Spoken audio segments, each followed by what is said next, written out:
দুশমন কেউ টিকবে না। দুশমনের মোকাবেলা আপনি আর কি করবেন? ওয়াকাদ মাকারু মাকরাহুম ওয়া ইনদাল্লাহি মাকরুহুম ওয়া ইন কানা মাকরুহুম লিতাজুলা মিনহুল জিবাল।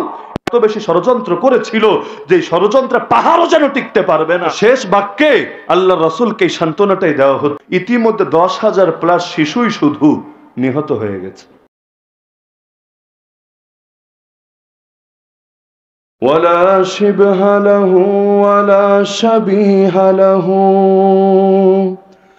ولا مثيل له ولا مثال له ولا مثل له ولا أصل له ولا نسل له ولا كفؤ له ولا قبل له ولا بعد له ولا وقت له ولا زمان له ولا أول له ولا آخر له ولا بداية له ولا نهاية له ولا ضد له ولا ند له ولا حد له.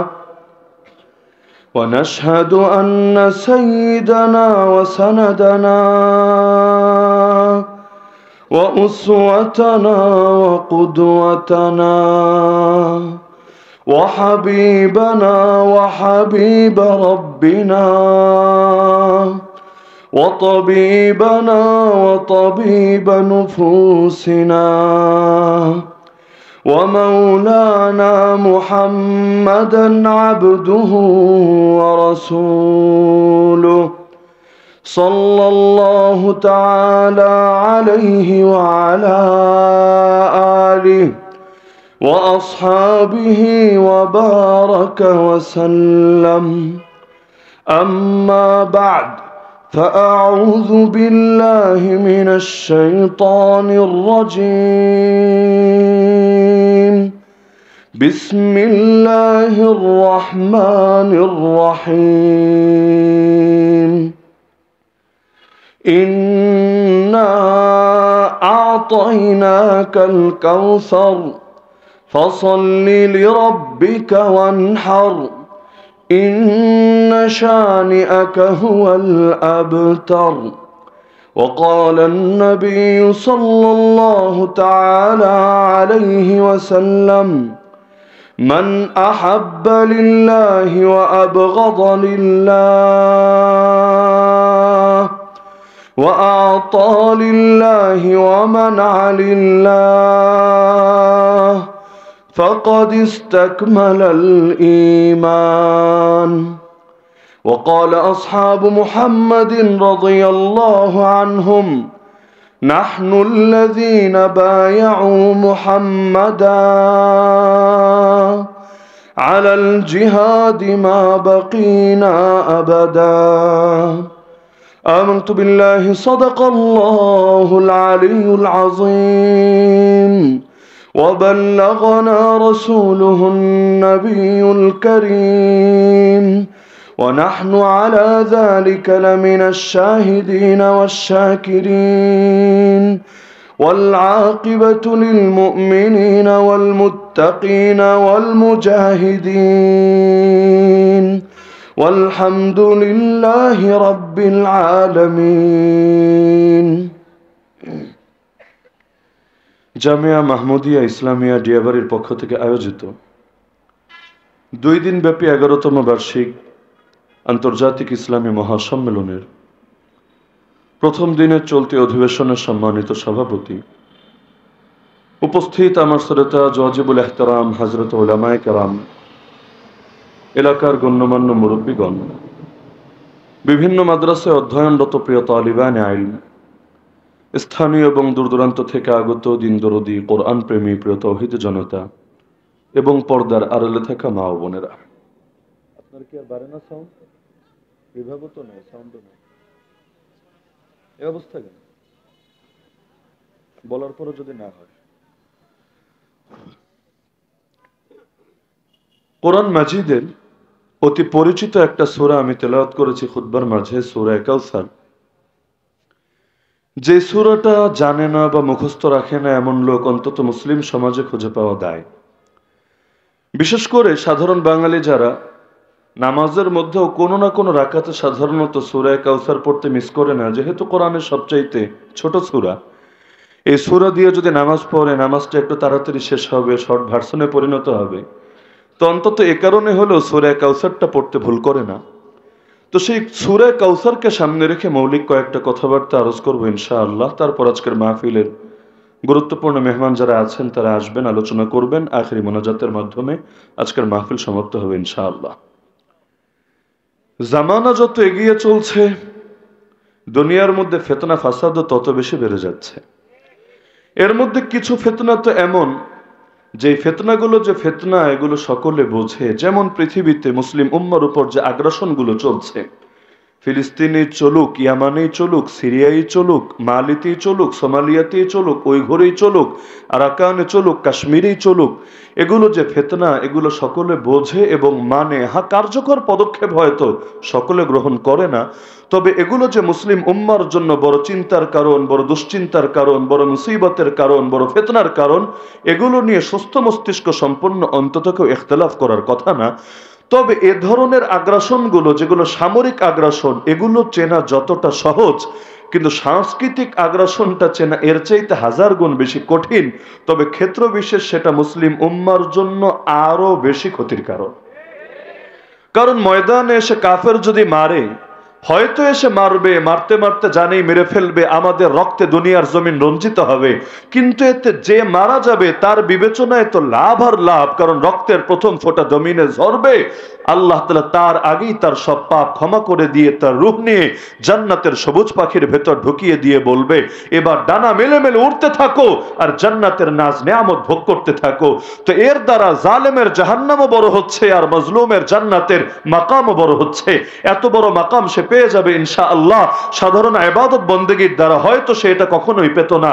ইন্না ইজামাল জাযাই মা ইজামিল বালা ওয়া ইন্নাল্লাহা ইযা হাব্বা কওমান ইবতালাহুম। মুসিবত যত বড় হয় এর সঙ্গে সঙ্গে রবের কাছে পুরস্কারও তত বড় হয়। আর রব যখন কোন জাতিকে ভালোবাসে সেই ভালোবাসার দাবিতেই তাদেরকে বিপদে ফেলে পরীক্ষা করে। ফামান রাদিয়া ফালাহুর রিদা ওয়া মান সাখিতা ফালাহুস সাখাত। বিপদে পড়েও যারা আল্লাহর উপর রাজি থাকে আল্লাহ তাদের উপর রাজি হন, আর যারা আল্লাহর উপর নারাজ হয়ে যায় আল্লাহ তাদের উপর নারাজ হয়ে যান। হ্যাঁ, তারা হয়তো দুনিয়ায় সকলে মূল্যায়িত হয় না, সকলে তাদের নামও স্মরণ করে না, আরে তাদের নাম নিয়ে প্রতি বছর বছর চেতনাও হয়তো জাহের হবে না, কিন্তু মূল বিষয় তো জমিনে দামি হওয়া না, মূল বিষয় তো রব্বুল আরশিল আজিমের কাছে দামি হওয়া। সহিহ বুখারীতে লম্বা হাদিস আছে, তাইসা আব্দুদ দিনার ওয়া আব্দুদ দিরহাম ওয়া আব্দুল কাতিফাতি ওয়া আব্দুল খামিসা ইন উতিয়া রাদিয়া ওয়া ইল্লাম ইউতা সাখিতা তাইসা ওয়া তাসা ওয়া ইযা শিকা ফালান তাকাশা طوبى لعبد آخذ بعنان فرسه في سبيل الله أشعث رأسه مغبرة قدماه إن كان في الحراسة كان في الحراسة وإن كان في الساقة كان في الساقة إن استأذن لم يؤذن له وإن شفع لم يشفع। আল্লাহ রাসূল সাল্লাল্লাহু আলাইহি ওয়াসাল্লাম বলেন, স্বর্ণ মুদ্রার গোলাম যারা, রৌপ্য মুদ্রার গোলাম যারা, উত্তম কাপড়ের গোলাম যারা, মখমল চাদরের গোলাম যারা, ওরা ধ্বংস হোক। ওদের হালত হলো এমন, যদি পায় মহা খুশি, যদি না পায় আল্লাহর উপর মহা বেজার। নবী বদদুয়া দিয়ে বারবার বলছেন ধ্বংস হোক, ওরা বরবাদ হোক। ওদের পায়ে যদি কোনো কাঁটা বিদ্ধ হয় সেই কাঁটাও বের করতে সক্ষম না হোক। এরপর সুসংবাদ শোনাচ্ছেন, আর সুসংবাদ আল্লাহর ওই বান্দার জন্য যে জিহাদের পথে ঘোড়ার লাগাম ধরে প্রস্তুত থাকে, যার মাথার চুলগুলো উস্কো খুস্কো, পা ধুলো মলিন, দুনিয়াতে কেউ তাকে দাম দেয় না, কখনো পাহারায় ফেলে রাখে, পাহারাই পড়ে থাকে, কখনো বাহিনীর পেছনে রাখে, পেছনেও ডিউটি পালন করে, অনুমতি চাইলে কেউ তাকে অনুমতিও দেয় না, সুপারিশ করলে সুপারিশ কবুল হয় না, কিন্তু আল্লাহর কাছে তার কত দাম। আর অন্য হাদিসে আছে আল্লাহর কাছে এমন বহুত বান্দার দাম এত বেশি, ইন্না মিন ইবাদিল্লাহি মান লাউ আকসামা আলাল্লাহি লা আবাররা। তারা যদি আল্লাহর নামে কোনো কসম করে কোনো কথা বলে আল্লাহ তাদের কসমের লাজ নিজেই রক্ষা করে, আল্লাহ তাআলা তাদেরকে হতাশ করে না। দেখেন না সেই কত কাল আগে 2001 সালে সাধারণ এক মাদ্রাসার সাধারণ এক উস্তাদ, যার নাম আমিরুল মুমিনিন খলিফাতুল্লাহ ফিল আরদ আল মুল্লা মুহাম্মদ ওমর নওয়ারাল্লাহু মারকাদা, কাফেররা কাফেরদের বীরদের নাম নিতে যদি লজ্জা না পায়, আমরাও আমাদের বীরদের নাম নিতে সংকোচ করার কোনো কারণ নাই। দুনিয়ার মধ্যে রক্তখেকো যারা ছিল, সেই হিটলারই হোক, মুসোলিনিই হোক, অথবা বড় বড় সকলের নামও আমি টানতে চাই না এখানে, তাদের নাম নেওয়া তো শুধু দূরের কথা, তাদের জীবনে নিয়ে এই বই নিয়ে রাস্তায় রাস্তায় ঘুরে বেড়ান, কেউ বাঁকা চোখেও তাকাবে না, কেউ উগ্রবাদী বই পড়ছেন, অথবা মৌলবাদী হয়ে যাচ্ছেন, অথবা জঙ্গিবাদ জড়িয়ে যাচ্ছেন, অথবা টেরোরিজমের সাথে আপনার রিলেশন হচ্ছে, এই জাতীয় মন্তব্য কেউ কখনো করবে না। তো দুনিয়াতে যাদের হাতগুলো কোটি কোটি মানুষের রক্তে রঞ্জিত, এমনকি 2 বিশ্বযুদ্ধে যারা কোটি কোটি মানুষের রক্ত খেয়েছে, ওদের নাম মুখে নিতে যদি ওরা লজ্জা না পায়, আল্লাহর কসম, যারা মুসলিম উম্মাকে হেফাজতের জন্য, মসজিদ মাদ্রাসার নিরাপত্তার জন্য, আল্লাহর জমিন, আল্লাহর দ্বীনের নিরাপত্তা নিশ্চিত করার জন্য, আর কাফেরদেরকে উচিত শিক্ষা দেওয়ার জন্য, যারা নিজেদের জানের পরোয়া করে নাই, আর কিছু পারি বা না পারি, অন্তত তাদের সুনাম করতে, তাদের প্রশংসা করতে আমাদের লজ্জা পাওয়ার কোনো কারণ নাই। এতে কেউ বলতে পারে ওরা নারাজ হবে, তো ওরা রাজি হয়েছিল কবে? যারা আল্লাহর উপরই নারাজ, তারা আল্লাহর পাপী বান্দার উপর রাজি হবে কিভাবে?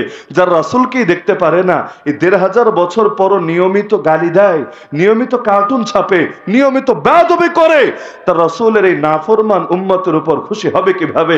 তো ওদের খুশিরে আমরা 2 পয়সাও দাম দেই না। আল্লাহ যদি খুশি থাকেন তাতেই চলবে ইনশাআল্লাহ। তায়েফের ময়দানে নবী যখন পাথর খেয়ে রক্তে রঞ্জিত, এটাই তো বলেছিলেন, আল্লাহুম্মা ইন লাম ইয়াকুন বিকা গাদাবুন আলাইয়া ফালা উবালি, হে আল্লাহ, আমার উপর যদি আপনার রাগ না থাকে, আমার কোনো কিছুতে কোনো পরোয়া নাই। কে মারলো, কে ধরলো, কে বলি দিল, কে গালি দিল, কে ফুল ছুড়লো, কে পাথর ছুড়লো, এগুলোতে আমার কোনো পরোয়া নাই। আমার তো পরোয়া শুধু একটা, না জানি আপনি নারাজ হয়ে যান আমার উপরে। এজন্য খুবাইব রাদিয়াল্লাহু আনহু শুলিতে চড়ার আগেও, শেষেই তো সেই সময়ও ঠান্ডা মাথায় এ কবিতা আবৃত্তি করেছিলেন বুখারীর একাধিক জায়গায়। ইমাম বুখারী আলাইহির রাহমা কবিতাটা তার ভাষ্যে উল্লেখ করেছেন, ফালাস্তু উবালি হিনা উকতালু মুসলিমা আলা আইয়ি জামবিন কানা লিল্লাহি মাসরাই ওয়া যালিকা ফি যাতিল ইলাহি ওয়া ইন ইয়াশা ইউবারিক আলা আওসালি শিলওয়িন মুমাজ্জাই। আল্লাহর জন্য যখন জান কোরবান হচ্ছে, আমার পরোয়া নাই আমার লাশ কোথায় টুকরা টুকরা হয়ে পড়ে থাকছে, কারণ জান যখন দিয়েছে আল্লাহর জন্য, আল্লাহ সেই টুকরা টুকরা হওয়া লাশের উপরই বরকতের বাড়িধারা নাজিল করে দেবে। फना फिल्लाह की तह में बका का राज मुजमर है, जिसे मरना नहीं आता उसे जीना नहीं आता। আমিরুল মুমিনিন সে সময় বলেছিলেন যে জর্জ ডব্লিউ বুশ আমাদেরকে একটা ওয়াদা দিয়েছে, রব্বুল আলামিন আরেকটা ওয়াদা দিয়েছেন। রব্বুল আলামিন বলেছেন যদি আমরা ঈমানদার হই, আমরা যদি সহি তরিকায় চলি, বিজয়ী আমরা হবই হব ইনশাআল্লাহ। আর জর্জ ডব্লিউ বুশ বলেছে, আরে আমাদেরকে মেরে ফেলবে, কেটে ফেলবে, বরবাদ করে দেবে, 3 দিনের মধ্যে রাষ্ট্রকে মাটির সাথে মিশিয়ে দিবে, আমাকেও গ্রেফতার করে ওয়াশিংটনে নিয়ে হাজির করবে। ঠিক হয়, এখন আমরা দেখব আল্লাহর ওয়াদা সত্য নাকি আমেরিকার ওয়াদা সত্য। নিজে দেখে যেতে পারেন নাই, তাতে কি?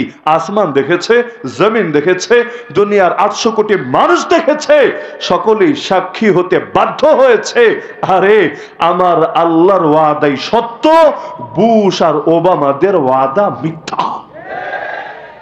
তো এখন ময়দানের মধ্যে যে ফিতনাগুলো সামরিক আগ্রাসনের সুরতে আসে, একদিক থেকে তো লস, যে এর দ্বারা মসজিদগুলো ওদের দখলে যাচ্ছে, মাদ্রাসা যাচ্ছে, আলেম ওলামা শহীদ হচ্ছে, এমনকি ছোট ছোট মাসুম বাচ্চারাও নিরাপদে থাকতে পারছে না। তুফানুল আকসার যে লড়াই শুরু হয়েছে গত কয়দিন হলো মাত্র, এখনো 120 দিনই হয় নাই, 3 মাস পূরণ হয় নাই, এর মাঝেই ইতিমধ্যে 10,000 প্লাস শিশুই শুধু নিহত হয়ে গেছে। এই শিশুগুলো কোনো জঙ্গি বাহিনীর সদস্য ছিল না, টেরোরিজমের কোনো অ্যাক্টিভিটিসের সঙ্গে জড়িত ছিল না, তারা খারেজিও না, মানহাজিও না, কিছুই না। কোন অপরাধে তাদেরকে নির্মমভাবে মেরে ফেলা হলো, জবাব নাই, জবাব দেওয়ার মতো সুযোগ নাই। কিন্তু এই আগ্রাসন গুলো সারা দুনিয়ার মানুষদেরকে জাগাচ্ছে। আলহামদুলিল্লাহ, ইসলাম জিন্দা হতা হয় হর কারবালা কে বাদ। এ বাক্যের অর্থ তো এটাই যে কারবালার ময়দানে এক হুসাইনের রক্ত ঝরে, কিন্তু রক্তের প্রতিটা ফোঁটা লক্ষ লক্ষ মুজাহিদকে নতুন প্রেরণায় উজ্জীবিত করে। গতকাল 22 জানুয়ারি আমাদের বাবরি মসজিদ চূড়ান্ত ভাবে আমাদের হাতছাড়া হলো, হয়েছে তো বহু আগেই, কিন্তু কফিনের শেষ পেরেকটাও ঠুকে দিয়েছে। রাম মন্দির তৈরি করে সেই রাম মন্দিরটা উদ্বোধন করে ছেড়েছে। যে রাম মন্দিরকে কেন্দ্র করে যে রাজনীতি গড়েছে, ওই রাজনীতিকে উপজীব্য বানিয়ে বিজেপি সরকারও এখন দেশ চালাচ্ছে। এক সময় যে বিজেপি সংসদে 2টা আসনও ছিল না, এখন তারাই সংখ্যাগরিষ্ঠ হয়ে পুরো দেশ কাঁপাচ্ছে। এই উগ্র হিন্দুত্ববাদী রাজনীতির অন্যতম মূল প্রতিপাদ্য শক্তি হলো এই রাম মন্দির, যেটা ছিল আসলে আল্লাহর ঘর, বাবরি মসজিদ।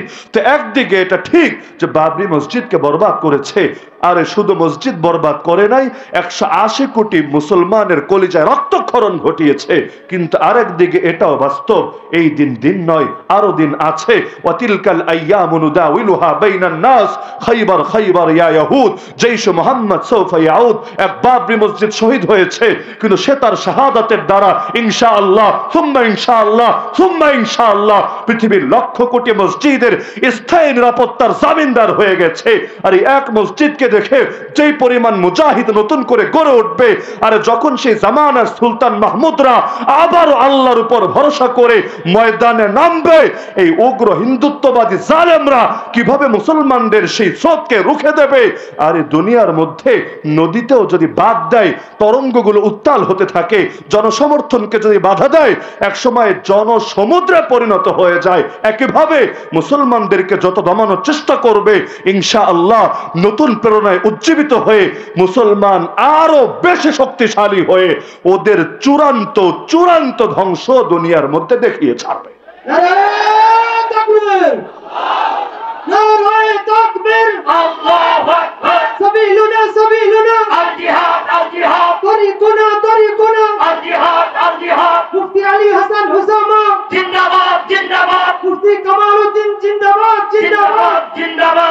তো কোরবানি কখনো বৃথা যায় না আলহামদুলিল্লাহ। যেই মাটিতে শহীদের খুন ঝরে, 2 দিন আগে বা পরে সেখান থেকে ইসলামের ফুল ফোটে।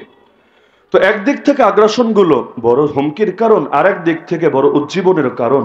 তবে আমার দৃষ্টিতে এর চাইতেও বড় ঝুঁকিপূর্ণ আগ্রাসনের নাম সাংস্কৃতিক আগ্রাসন, যেটা আমাদের এই দেশেও চলছে পূর্ণ শক্তিতে। হ্যাঁ, এটা ঠিক, এই দেশে সামরিক আগ্রাসন ঢালাওভাবে চলে না, টুকটাক চলে না, আমি এটা মোটেও বলবো না। অনেক সময় সামরিক টার্গেটের শিকারও হতে হয় অনেককে, বিচ্ছিন্নভাবে বিভিন্ন দূরবর্তী ইশারার কারণে। একেবারে মোটেও হয় না, আমি সেটা বলবো না। তবে যতটুকু সামরিক আগ্রাসন হয়, এর চাইতে 1000 গুণ বেশি সাংস্কৃতিক আগ্রাসন চলে। ইসলাম রাখেন, গণতন্ত্রের কথাও যদি ধরেন, গণতান্ত্রিক মূল্যবোধ তো এটা, অধিকাংশ জনগণ যা চাইবে তাই বাস্তবায়িত হবে। অধিকাংশ জনগণ কবে পতিতালয় চেয়েছে, অধিকাংশ জনগণ কবে মদের বার চেয়েছে, অধিকাংশ জনগণ কবে এই সমকামীদেরকে চেয়েছে, অধিকাংশ জনগণ কবে ট্রান্সজেন্ডারদেরকে চেয়েছে, অধিকাংশ জনগণ কবে এই বিকৃত এই নিকৃষ্ট পাঠ্যপুস্তককে চেয়েছে, অধিকাংশ জনগণ কবে আমাদের আলেম ওলামারা সেরে তাজরা বছরের পর বছর কারাগারে পড়ে থাক আর তাদের সাথে নির্মম আচরণ করা হোক, এটা চেয়েছে। আল্লাহর কসম, এগুলো অধিকাংশ জনগণ চায় নাই, বরঞ্চ জোর করে তাদের উপর চাপিয়ে দেওয়া হয়েছে। তো যত দিন যাচ্ছে তত বেশি করে চাপাচ্ছে। কয়টাকে ঠেকাবেন? একদিক থেকে যদি বাধা আসে একটারে ঠেকাবেন, 2 দিক থেকে আসলে 2টারে ঠেকাবেন। কিন্তু শয়তান তা আল্লাহকে বলে এসেছিল, আল্লাহ কয় দিক থেকে তোমার বান্দা আমার হাত থেকে হেফাজতে থাকবে? সুম্মা লাআকুদান্না লাহুম সিরাতাকাল মুস্তাকিম, আরে তোমার সিরাতে মুস্তাকিমের পথে পথে আমি বসে থাকবো তাদের জন্য। সুম্মা লাআতিয়ান্নাহুম মিন বাইনি আইদিহিম ওয়া মিন খালফিহিম ওয়া আন আইমানিহিম ওয়া আন শামাইলিহিম, কখনো আসবো সামনে থেকে, কখনো পেছন থেকে, কখনো ডান থেকে, কখনো বাম থেকে। ওয়ালা তাজিদু আকসারাহুম শাকিরিন। বেয়াদব আল্লাহর সামনে দাঁড়িয়ে বলছে, আল্লাহ তুমি দেখবা অধিকাংশ বান্দাই তোমার শুকরগুজার না। কারণ কয় দিক থেকে আমাকে ঠেকাবে? একদিকে মনোযোগ দিলে স্বাভাবিকভাবে আরেকদিকের মনোযোগ ঢিলা হয়। যেমন আন্দোলন কয় বিষয় নিয়ে করতে পারবেন আপনি? এক বিষয়ের আন্দোলন একদিনেই তো আন্দোলন শেষ হয় না। আন্দোলন শুরু করলে সমাধান করতে করতে 2 মাস। কিন্তু দেখবেন একদিকে আন্দোলন শুরু করেছেন, ওটা দমেছে, আরেক দিক থেকে নতুন ফেতনা এসে মাথা চারা দিয়েছে, আবার ওটার পেছনে লাগবেন, ওটারে সাইজ করার আগে দেখবেন আরো 3টা মাথা চারা দিয়েছে। মানে কয়টারে মারবেন? একটা দুইটা হলে মোকাবেলা করা যায়, 10টা 20টা হলে মোকাবেলা করা যায়, কিন্তু ফিতনা যখন সমুদ্রের মতো একেবারে দেখা যায় না যার কোনো কুল এভাবে আসতে থাকে, তখন কিভাবে মোকাবেলা করে? একেবারে গাছের শিকড়ে যখন কাটা হয়ে যায়, তখন ওই ডালের উপর সামান্য পানি টালি ঢেলে লাভ হয় না, টপ টু বটম সবই তো নষ্ট হয়ে গেছে। ওই বলে না বাংলায়, সর্বাঙ্গে ব্যথা, ওষুধ দিব কোথায়? যার কারণে এমন নিকৃষ্ট বিষয়গুলো নিয়ে এই যুগে আলোচনা করা লাগবে। আরে এটাও তো আমার ভাবলে মাঝে মধ্যে অবাক লাগে, কারণ যার ন্যূনতম কমন সেন্স আছে, অনেক ফিতনা এমন এগুলো বলা লাগে না রে ভাই, এগুলো একেবারে গ্রামের অশিক্ষিত মূর্খ সূর্খ মানুষদেরও বোঝানো লাগে না, আপনা আপনি বোঝে। এই ট্রান্সজেন্ডার বা যে বিকৃত যৌনতা, বরঞ্চ সমকামিতাকে বৈধ করার একটা আপডেট রূপ, এটা বুঝতে কি পিএইচডি করা লাগে? এটা বুঝতে কি সেই তথাকথিত ব্র্যাক গে ইউনিভার্সিটি, আমি এখন এই নামেই বলি, তথাকথিত ব্র্যাক গে ইউনিভার্সিটি, ওইখান থেকে বড় বড় ডিগ্রি নিয়ে কি এগুলো বোঝা লাগে? এগুলো বুঝতে ন্যূনতম আকলে সালিম থাকলেই চলে। ট্রান্সজেন্ডারবাদের মূল কথা কি? মূল কথা হলো আমার নজরে আর মূল কথা হলো ট্রান্সজেন্ডারবাদ জাস্ট একটা মানসিক রোগ, ভিন্ন কিছু না। এটা একটা মানসিক রোগ। মানসিক রোগ তো কত রকমই হয়, কিছু ডাক্তাররা সমাধান দেয়, কিছু হুজুররা পিটায় পিটায় ছাড়ায়, মানে জিন জাতীয় যেগুলো আছে। ডাক্তারের কাছে গেলে ডাক্তার তো আর অনেক সময় জিনে বিশ্বাসী না, অনেকে তো এইরকম অদৃশ্য জিনিস বিশ্বাসী করতে রাজি না, এটাই তাদের প্রগতিবাদ, এটাই তাদের স্মার্টনেস। তো এখন দেখা যায় ডাক্তারে গিয়ে সমাধান পায় না, কিন্তু হুজুরদের কাছে আসলে 2 মিনিটও লাগে না। আমরা ছোটবেলায় যখন সিলেট দারুস সালামে পড়তাম, প্রতি মঙ্গলবার বালিয়ার পীর সাহেব হুজুর যেতেন, আর শত শত হাজার হাজার মানুষ, তথাকথিত মানসিক রোগী, বাস্তবে জিনে ধরা রোগী, এসে ভিড় করত। কত রকম পাগলামি, সুবহানাল্লাহ। 4 জন 5 জন মিলে ধরে রাখতে পারে না, যেন অসুরের শক্তি এসে ভর করেছে, এমনি আমনে কইরা ছিটায় ফেলায়। কিন্তু খালি কোন রকম কষ্ট করে ভেতরে ঢোকানোর পর 2টা বেতের বাড়ি, সামান্য একটু তদবির, কোরআনের 2-4টা আয়াত, আল্লাহ রাসূলের শেখানো 2-4টা বাক্য, ব্যাস। এরপর বের হচ্ছে যেন যুগের হাসান বসরি। তো এখন কিছু সমাধান হয় এভাবে, আর কিছু হয় ওই বাস্তবে যেগুলো মানসিক রোগ, যেখানে জিন জাতীয় কোনো ব্যাপার জড়িত নাই, সেখানে ডাক্তাররা ট্রিটমেন্ট করে সমাধান হয়ে যায়। তো আমার নজরে এই ট্রান্সজেন্ডারবাদ এটা আসলে মানসিক সমস্যা ছাড়া কিছু না, এর চিকিৎসাও মানসিকভাবেই করতে হবে। কিন্তু নিজের মানসিক সমস্যা সমাধান না করে এখন তারা নেমেছে গোটা দেশটাকে বরবাদ করবে বলে। কারণ এতকাল পর্যন্ত লোকে জানতো যে শুক্রাণু উৎপাদন করে তাকে বলে পুরুষ, যে ডিম্বাণু উৎপাদন করে তাকে বলে মহিলা, এটাই তো সংজ্ঞা, যে শুক্রাণু উৎপাদন করে তাকে বলে পুরুষ, যে ডিম্বাণু উৎপাদন করে তাকে বলে মহিলা। কিন্তু আগে আমরা ছোটবেলায় বেদাতীদের থেকে শুনতাম, আপনারা শুনেছেন কিনা, মনের পর্দা বড় পর্দা, বাইরের পর্দা লাগে না, শোনেন নাই আপনারা? কিছুকাল আগ থেকে আমরা নাস্তিক বেঈমান সেকুলারদের মুখ থেকে শুনি, মনের কোরবানি বড় কোরবানি, বাইরের কোরবানি লাগে না, মনের পশু জবাই করো, গরু জবাই করলে আরে জীব হত্যা, এগুলো বড় ভয়ঙ্কর ব্যাপার স্যাপার। এক সময় মানুষ খাবেটা কি? সারা বছর কাবাব খাওয়ার সময়, গ্রিল খাওয়ার সময়, কাচ্চি বিরিয়ানি খাওয়ার সময় মনে থাকে না, তবে কোরবানি আসলে খুব মনে পড়ে। মনের পশুকে কোরবানি করতে হবে, মনের পশুর গোশত খেতে হবে। এই গোশতের কেজি কত করে? এই গোশতটা দেখতে কেমন? এটা কোন বাজারে পাওয়া যায়? আল্লাহ ভালো জানে, এগুলো জবাব নাই। তো এখন মাঝে মধ্যেই সবক দেয়, বিশেষ করে কোনো বছর যদি দুর্ঘটনা ঘটে, যেমন গত 2-3 বছর আগে আমাদের সুনামগঞ্জে বন্যা হয়েছিল, তো এখন এগুলো হলে তাদের মহা সুযোগ, আরে টাকাগুলো দিয়ে গরু জবাই না করে টাকাগুলো বন্যার্তদের মধ্যে দাও, ফায়দা বেশি হবে। নিজেদের বেলায় তো আর মনে থাকে না যে তোমরা বিশেষ দিনে গিয়ে এইরকম পূজা উৎসব অর্চনা যেগুলো করো সেকুলার ধর্ম অনুসারে, অমুক খাম্বার তলে গিয়া পূজা, অমুক জায়গায় গিয়ে মোমবাতি জ্বালায়া শোক স্থাপন করা, ইত্যাদি ইত্যাদি, এগুলো এই চেতনা ব্যবসার পেছনে যে লক্ষ কোটি টাকা ব্যয় করো। আর পহেলা বৈশাখ আসলে তো আছেই মাশাআল্লাহ, এসো হে বৈশাখ এসো এসো, রিসিভ করতে গিয়েছে মেহমানকে আর কি। কারণ যদি এখন বৈশাখকে রিসিভ করতে না যায়, বৈশাখ যদি মাইন্ডে নাই, আমি বাংলাদেশে গেলাম, আমার পাত্তাই দিল না, রিসিভ করতে কেউ আসলো না, তো ঠিক আছে বাঙালি যেতে সাবধান, এবছর আর তোদের কাছে আসবো না, এবছর চৈত্র এসেছে থাক, এই বছর জ্যৈষ্ঠ আসবে ও আসুক। তবে আমার মাইন্ডে লেগেছে আমি প্রধান অতিথি হওয়ার পরও যেহেতু রিসিভ করতে আসিস নাই, আমি তাহলে আসবো না। এজন্য হুতুম পেঁচা নিয়ে রাস্তায় বের হয়ে গিয়ে রিসিভ করে, কাম হেয়ার, এসো হে বৈশাখ এসো এসো। তো এগুলো কি মাগনা মাগনা হয়? এগুলোর পেছনে টাকা লাগে না?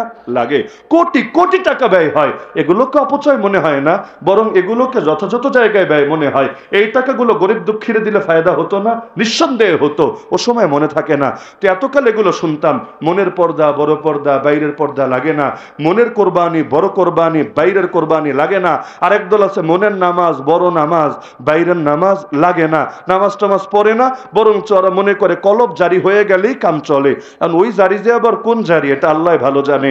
তারপর আবার বের হয়েছে মনের জিহাদ বড় জিহাদ, বাইরের জিহাদ লাগে না, মনের সঙ্গে আধা ঘন্টা ঢিসুম ঢিসুম করলেই চলে, ময়দানে কাফেরদের মোকাবেলা করা লাগে না। সর্বশেষে বের হয়েছে এই ছাগলামি, মনের লিঙ্গই বড় লিঙ্গ, বাইরের লিঙ্গ ব্যাপার না। এখন দেখতে তারে মনে হয় পুরুষ, কিন্তু সে মনে মনে মহিলা। এখন বাসে উঠেছে, এখন মহিলার সিটগুলো পুরুষরা দখল করে রেখেছে। বাসে সংরক্ষিত আসন থাকে না, এখন থাকে কিনা আমি জানি না, বহু বছর চড়া হয় নাই। একসময় আমরা দেখতাম ওই লোকাল বাসগুলোতেও 6টা 8টা 9টা আলাদা সিট থাকতো মহিলা এবং প্রতিবন্ধীদের জন্য। তো এখন গিয়ে দেখলো যে পুরুষ বসা আছে, এখন বলবে ভাইয়া সরে যান। আগে তো তাও এটা বলতে পারতো, যদিও অনেক সময় অনেকে ঝগড়া লাগাতো, সমানাধিকারের যুগ, আমি কোন দুঃখে সিট ছাড়বো, তোরা আমাদের সিটে বসিস না, আমরাও তোদের সিটে বসবো, এরকম অযৌক্তিক ঝগড়া আগে করতো। তবে এখন তো আরো নতুন ঝগড়া শুরু করবে। আরে দেখতে আমাকে পুরুষ মনে হলে কি হয়েছে, যতক্ষণ বাস থেকে নামবো না দেখতে পুরুষ হলে আমি আসলে মহিলা। তো এখন কেমনে প্রমাণ করবে? কাপড় চোপড় খুলেও তো প্রমাণ করতে পারবে না, কারণ এটা তো মনের বিষয়। আর মন কোন চিপায় চাপায় লুকিয়ে থাকে, বুক চিরলেও মনের ভেতরে কি আছে এটা তো দেখা সম্ভব না। আমি মাঝে মধ্যে চিন্তা করি, বাংলাদেশের ছেলেপেলেরা তো এখন অনেক চালু মাশাআল্লাহ, এখন একেবারে আগেরকার মতো অত সাদা সিধা নাই, প্রত্যেকে অনেক চালু হয়ে গেছে। আমি চিন্তা করি ব্র্যাক বলেন, বিকাশ বলেন, আরো যারা বাংলাদেশে নিকৃষ্ট যৌনতা ছড়িয়ে দিতে চাচ্ছে, আমি বারবার চিন্তা করি ছেলেপেলেরা যদি আগামী দিন ওদের ঘরে গিয়ে এটার দাবি তোলে যে আমাদেরকে আজকেরা তোমার মেয়ের সাথে থাকতে দিতে হবে। কেন? কারণ দেখতে পুরুষ হলে আমি তো আসলে পুরুষ না, আমি তো মহিলাই, তা আমিও যেহেতু মহিলা, তোমার মেয়ের সাথে থাকতে দিবা না কোন দুঃখে, তোমার বউয়ের সাথে, তোমার ভাবির সাথে, তোমার আত্মীয়দের সাথে থাকতে দেবা না কোন দুঃখে। কারণ তুমি তো আমার মন চেক করে প্রমাণ করতে পারবা না যে আমার মনের মধ্যে আসলে মহিলাত্ব নাই। তো পারলে প্রমাণ করো গিয়ে, যেহেতু এটা পারবে না তাহলে দাবি তো মানা উচিত। কারণ ভার্সিটিতে যদি মহিলা হোস্টেলে, বুঝছেন, মহিলা হোস্টেলে পুরুষ গিয়ে সিটের দাবি করতে পারে এটা বলে যে সে মনে মনে মহিলা, আর এগুলোর পক্ষে হলুদ মিডিয়া, সেকুলার মিডিয়া নাউযুবিল্লাহ দালালিও করতে পারে, তাহলে এটা অযৌক্তিক হবে কোন দুঃখে? তা আগামী থেকে ছেলেরা গিয়ে যদি ভিড় করতে শুরু করে ওদের অবস্থা কি হবে? কারণ এমনি মুখে মুখে যাই বলুক না কেন, এই লাইনে যে কোনো কম্প্রোমাইজ করবে না এ ব্যাপারে আমি 100% শিওর। তো অনেক সময় অনেক কিছু এগুলো অত কোরআন হাদিসের দলিল দিয়ে সমাধান করা যায় না। কিছু জিনিস সমাধান করতে হয় উপস্থিত যুক্তিতর্ক দিয়ে, ছাই দিয়ে ধরতে হয়। নবী ইব্রাহিম আলাইহিস সালাম তাগুত নমরুদরে থামাইছিলেন কিভাবে? জাস্ট 2টা বাক্যে একেবারে ওরে নাকানে চুবানে খাইয়ে দিয়েছেন, ঘন্টার পর ঘন্টা বিতর্ক করা লাগে নাই। প্রথম একটা তীর মেরেছেন, দ্বিতীয় আরেকটা তীর মেরেছেন। প্রথম তীরটাও যে ভুলে মেরে ফেলেছেন, আবেগে করে ফেলেছেন, বিষয়টা এমন না। অনেকে বোঝে না, বলে নবী ইব্রাহিম প্রথমেই তো এমন যুক্তি দিতে পারতেন যেই যুক্তি নমরুদ কিছুতেই খণ্ডন করতে পারে না। অবশ্যই সম্ভব ছিল, একেবারে ডাইরেক্ট এক বাক্য। নমরুদের বাপেরও ক্ষমতা নেই সেই বাক্যের জবাব দিবে, সম্ভব।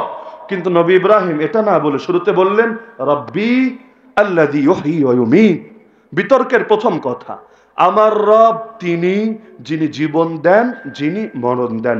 এটা হলো তার দাবির পক্ষে দলিল। দাবি কি? এটা আয়াতে বলা নাই, এটা সকলের জানা আছে। দাবি হলো আল্লাহ আমার রব, তাগুত নমরুদ তুই কিছুতেই আমার রব হতে পারিস না।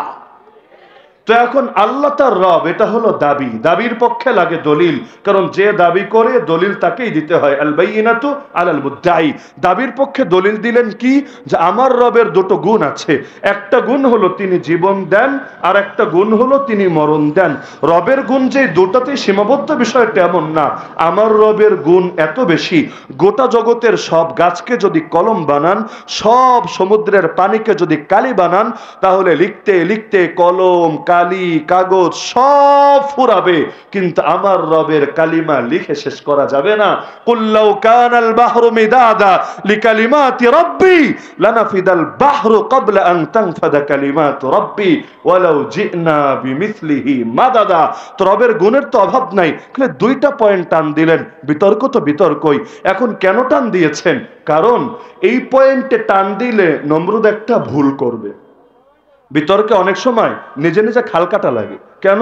যদি কুমির ঢোকে, কুমির ঢুকলে কি হবে? ওকে আটকে দেওয়া হবে। তো তিনি বললেন আমার রব তিনি, যিনি জীবন দেন, যিনি মরণ দেন। চাইলে আরো বহুত কিছু বলতে পারতেন, বলেন নাই। এখন তাগুত নমরুদ এই ফাঁদেই পা দিয়ে বসেছে। সে বলল হায় রে, এইটা নাকি রব হওয়ার দলিল? তাহলে তোর দলিল শেষ, আমি এবার রব বলে প্রমাণিত। কিভাবে? আনা ওহি ও উমিদ, আমি না জীবন দেই, আমি না মরণ দেই। কিভাবে? জেল থেকে দুইজনকে ডেকে আনলো, দুই কয়েদিকে একজনকে ছেড়ে দিল আর একজনকে মেরে ফেললো। বলদে বলল দেখ, এই যে জীবন দিলাম, এই যে মরণ দিলাম।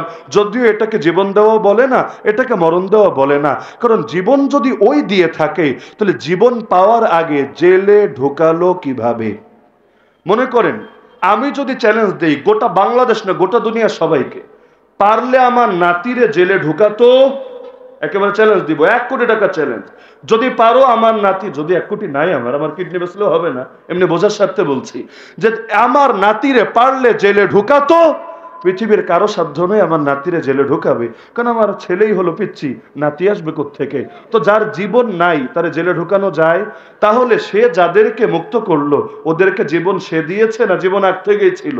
স্পষ্ট আগ থেকেই ছিল। এখন আপনি বলতে পারেন নবী ইব্রাহিম তো এই পয়েন্টেই ধরতে পারতেন, এই পয়েন্টে ধরলেন না কেন? না রে ভাই, তাহলে বিতর্কের খেলা আপনি বোঝেন না, খেলা এখানে অন্য জায়গায়। প্রথমে নবী ইব্রাহিম দলিল দিয়ে ওর রেসপন্সিবিলিটা দেখে নিলেন যে সে কেমন আচরণটা করে। দেখলেন ও শুধু কথাই শেষ না, কাজেও এটার প্রকাশ ঘটিয়ে থাকে। মুখ দিয়েও বলে, কর্ম দিয়েও সেটার পক্ষে দলিল দিয়ে থাকে। মুখ দিয়েও বলল জীবন দেই, মরণ দেই, আবার কাজেও দুইজনকে ডেকে এনে একজনকে ছেড়ে দিল আর একজনকে মেরে ফেললো। তার মানে সে শুধু কথাই বিশ্বাসী না, কথায়ও বিশ্বাসী, কাজেও বিশ্বাসী। আর কি লাগে?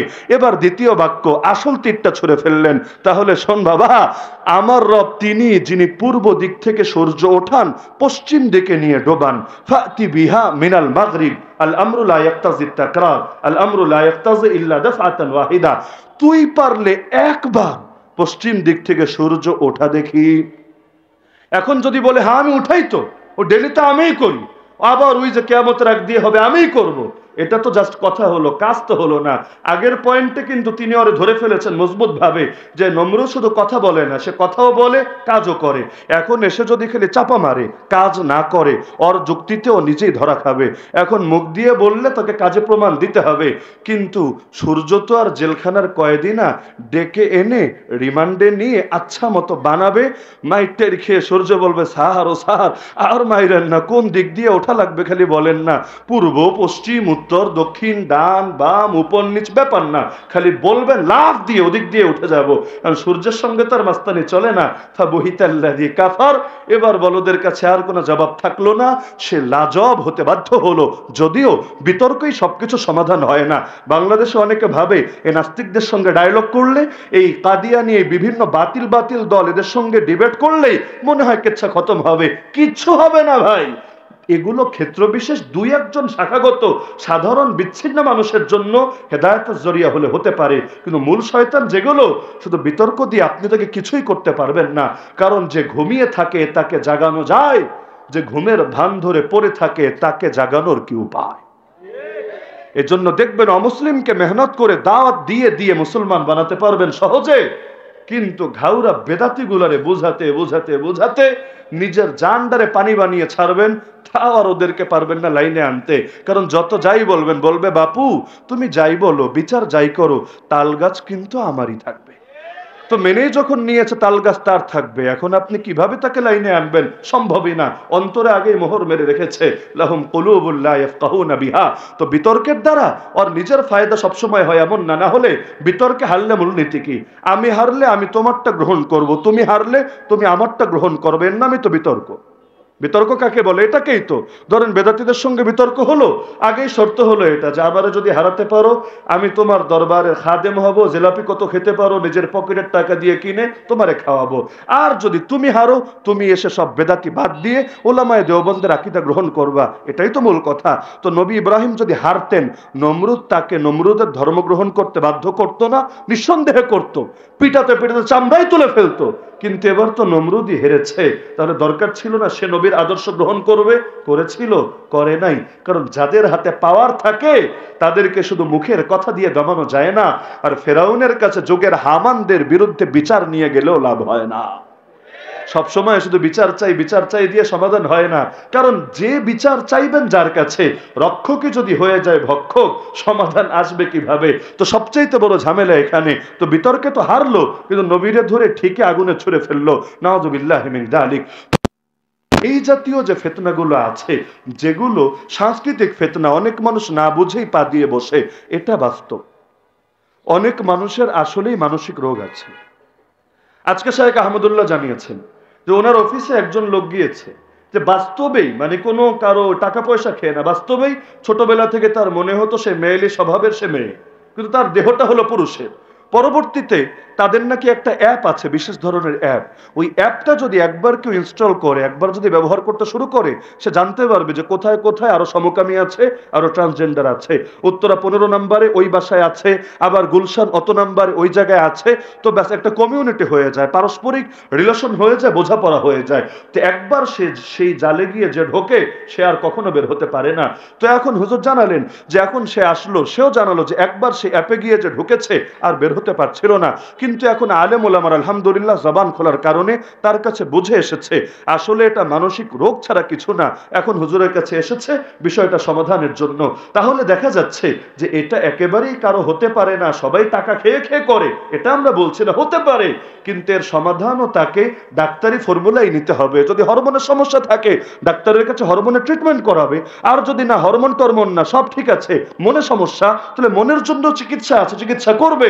কিন্তু নিজেকে না শুধরিয়ে গোটা জাতিকে বরবাদ করবে, এটা তো হয় না। আমার গায়ে কাদা লেগেছে, আমি ধুয়ে ফেলবো, শেষ। কিন্তু আমার গায়ে কেন কাদা লাগলো, এখন তোমাদের সবগুলোর কাদায় ধরে চুবাবো, এটা কখনো সুস্থ মস্তিষ্কের আচরণ হতে পারে না।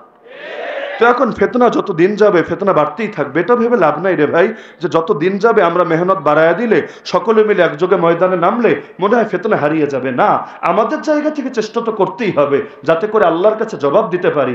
কিন্তু হাদিস সামনে রাখলে এটাই বুঝে আসে, কিয়ামত যত ঘনিয়ে আসবে ফেতনা এত বাড়বে, ঈমান রাখা হাতে আগুন জ্বলন্ত অঙ্গার ধরে রাখার মতো কঠিন হবে। ইন্না মিন ওয়ারাইকুম আইয়াম আস-সাবর আস-সাবিরু ফীহিন্না আলা দীনিহি কাল কাবিদ আলাল জামর। এমনকি মুস্তাদরাকে হাকিমে হাদিস আছে, এমন একটা জামানা আসবে মানুষ যদি খালি মুখ দিয়ে বলে ইযা ক্বালার রাজুলু আল্লাহ কুতিলা, খালি মুখ দিয়ে যদি আল্লাহর নাম নেয়, এই অপরাধী তাকে আর বাঁচতে দেওয়া হবে না, তাকে নির্মমভাবে হত্যা করে ফেলা হবে। তো সুতরাং আমার মূল প্রতিপাদ্য আজকে এটা, যে আমাদের একদিকে তো ফিতনার মোকাবেলা চালাতে হবেই হবে, কিন্তু আসল মেহনত নিজের ঈমানের উপর করা লাগবে, যা আমার ঈমান যাতে ঠিক থাকে। আর যদি জামানা তায়েফের মতো হয় তখনও আমি মুসলিম, জামানা বদরের মতো হয় তখনও আমি মুসলিম, মক্কি যুগের মতো হালত থাকে আমার দেশে তখনও আমি মুসলিম, মাদানী যুগের মতো হালত থাকে তখনও আমি মুসলিম। আমার ঈমান একই থাকবে, অটল থাকবে, অবিচল থাকবে। প্রয়োজনে জান দেব, কিন্তু কিছুতেই ঈমান দিতে রাজি হব না। তো বলবেন এই কথাগুলোর সাথে এই সূরা সম্পর্ক কি? এটা বুঝি আলোচনার ইতি টানবো ইনশাআল্লাহ। সূরা সম্পর্ক 1 নম্বর আয়াত দেখেন, ইন্না আতাইনাকা আল কাউসার। আর মিলিয়ে বললে ইন্না আতাইনাকাল কাউসার, নিশ্চয়ই আমি আপনাকে দিয়েছি কাউসার। কাউসার মানে কি? 1 নম্বরে নাহরে কাউসার, জান্নাতের একটা নদী, একটা নহর, যার নাম হলো কাউসার। যেই নহরের সঙ্গে 2টা পাইপলাইন দিয়ে সম্পর্ক থাকবে একটা হাউজের, যে হাউজের নাম হাউজে কাউসার। সেই জান্নাত থেকে পানি এসে পড়বে, কিয়ামতের দিন অপরাধীরা সেই পানি পান করবে। একবার যে পান করবে আর কোনোদিনও তার পিপাসা লাগবে না, কারণ জান্নাতের পানির বৈশিষ্ট্যই আলাদা, দুনিয়ার পানির বৈশিষ্ট্যই আলাদা। আর 3 নম্বরে হলো শুধু নাহরে কাউসার আর হাউজে কাউসার না, সর্বময় কল্যাণ আল খাইর আল কাসির আমি আপনাকে দিয়েছি। এটা আল্লাহ তাআলা কেন জানাচ্ছেন তার রাসূলকে, তাও মক্কার জামানায়? মূল কারণটা হলো রাসূলের মনোবল বৃদ্ধি করার জন্য, রাসূলের মানসিক শক্তিকে বৃদ্ধি করার জন্য। কারণ চারদিক থেকে মানুষ যখন চাপে পড়ে, তখন কিছু লোক অন্তত থাকা লাগে যারা তার মনোবলকে বৃদ্ধি করবে।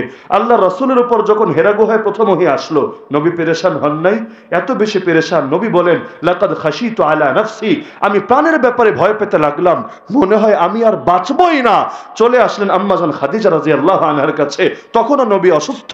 জাম্মিলুনি জাম্মিলুনি, নিজের গায়ে নিজে চাদর টেনে দিবেন এমন অবস্থাও নাই। অন্যদেরকে বললেন কাঁথা টেনে দাও, চাদর টেনে দাও। যখন টেনে দেওয়া হলো, আল্লাহ রাসূল নিজের ভয়ের কথা প্রকাশ করলেন। আম্মাজান সর্বপ্রথম সান্ত্বনা দিলেন। কি খুশনসিব আমাদের আম্মাজানের। আরে উম্মত যখন পেরেশান হয়, নবী সান্ত্বনা দেন। নবী নিজেই এখন পেরেশান। আল্লাহর কি কুদরত! আল্লাহ আম্মাজানকে কবুল করেছেন এই মাকামের জন্য। তিনি এবার নবীকে সান্ত্বনা দিবেন। কি বলে সান্ত্বনা দিলেন? কাল্লা ওয়াল্লাহ লা ইউখজিকাল্লাহু আবাদা। আল্লাহর কসম করে বলছে নবী, কিছুতেই না, এমনটা হবে না। আল্লাহ কখনোই আপনাকে লাঞ্ছিত করবেন না। যাই হোক, প্রসিদ্ধ হাদিস সকলে জানেন। এই যে সান্ত্বনা দিলে মনোবল বাড়ে নাকি বাড়ে না?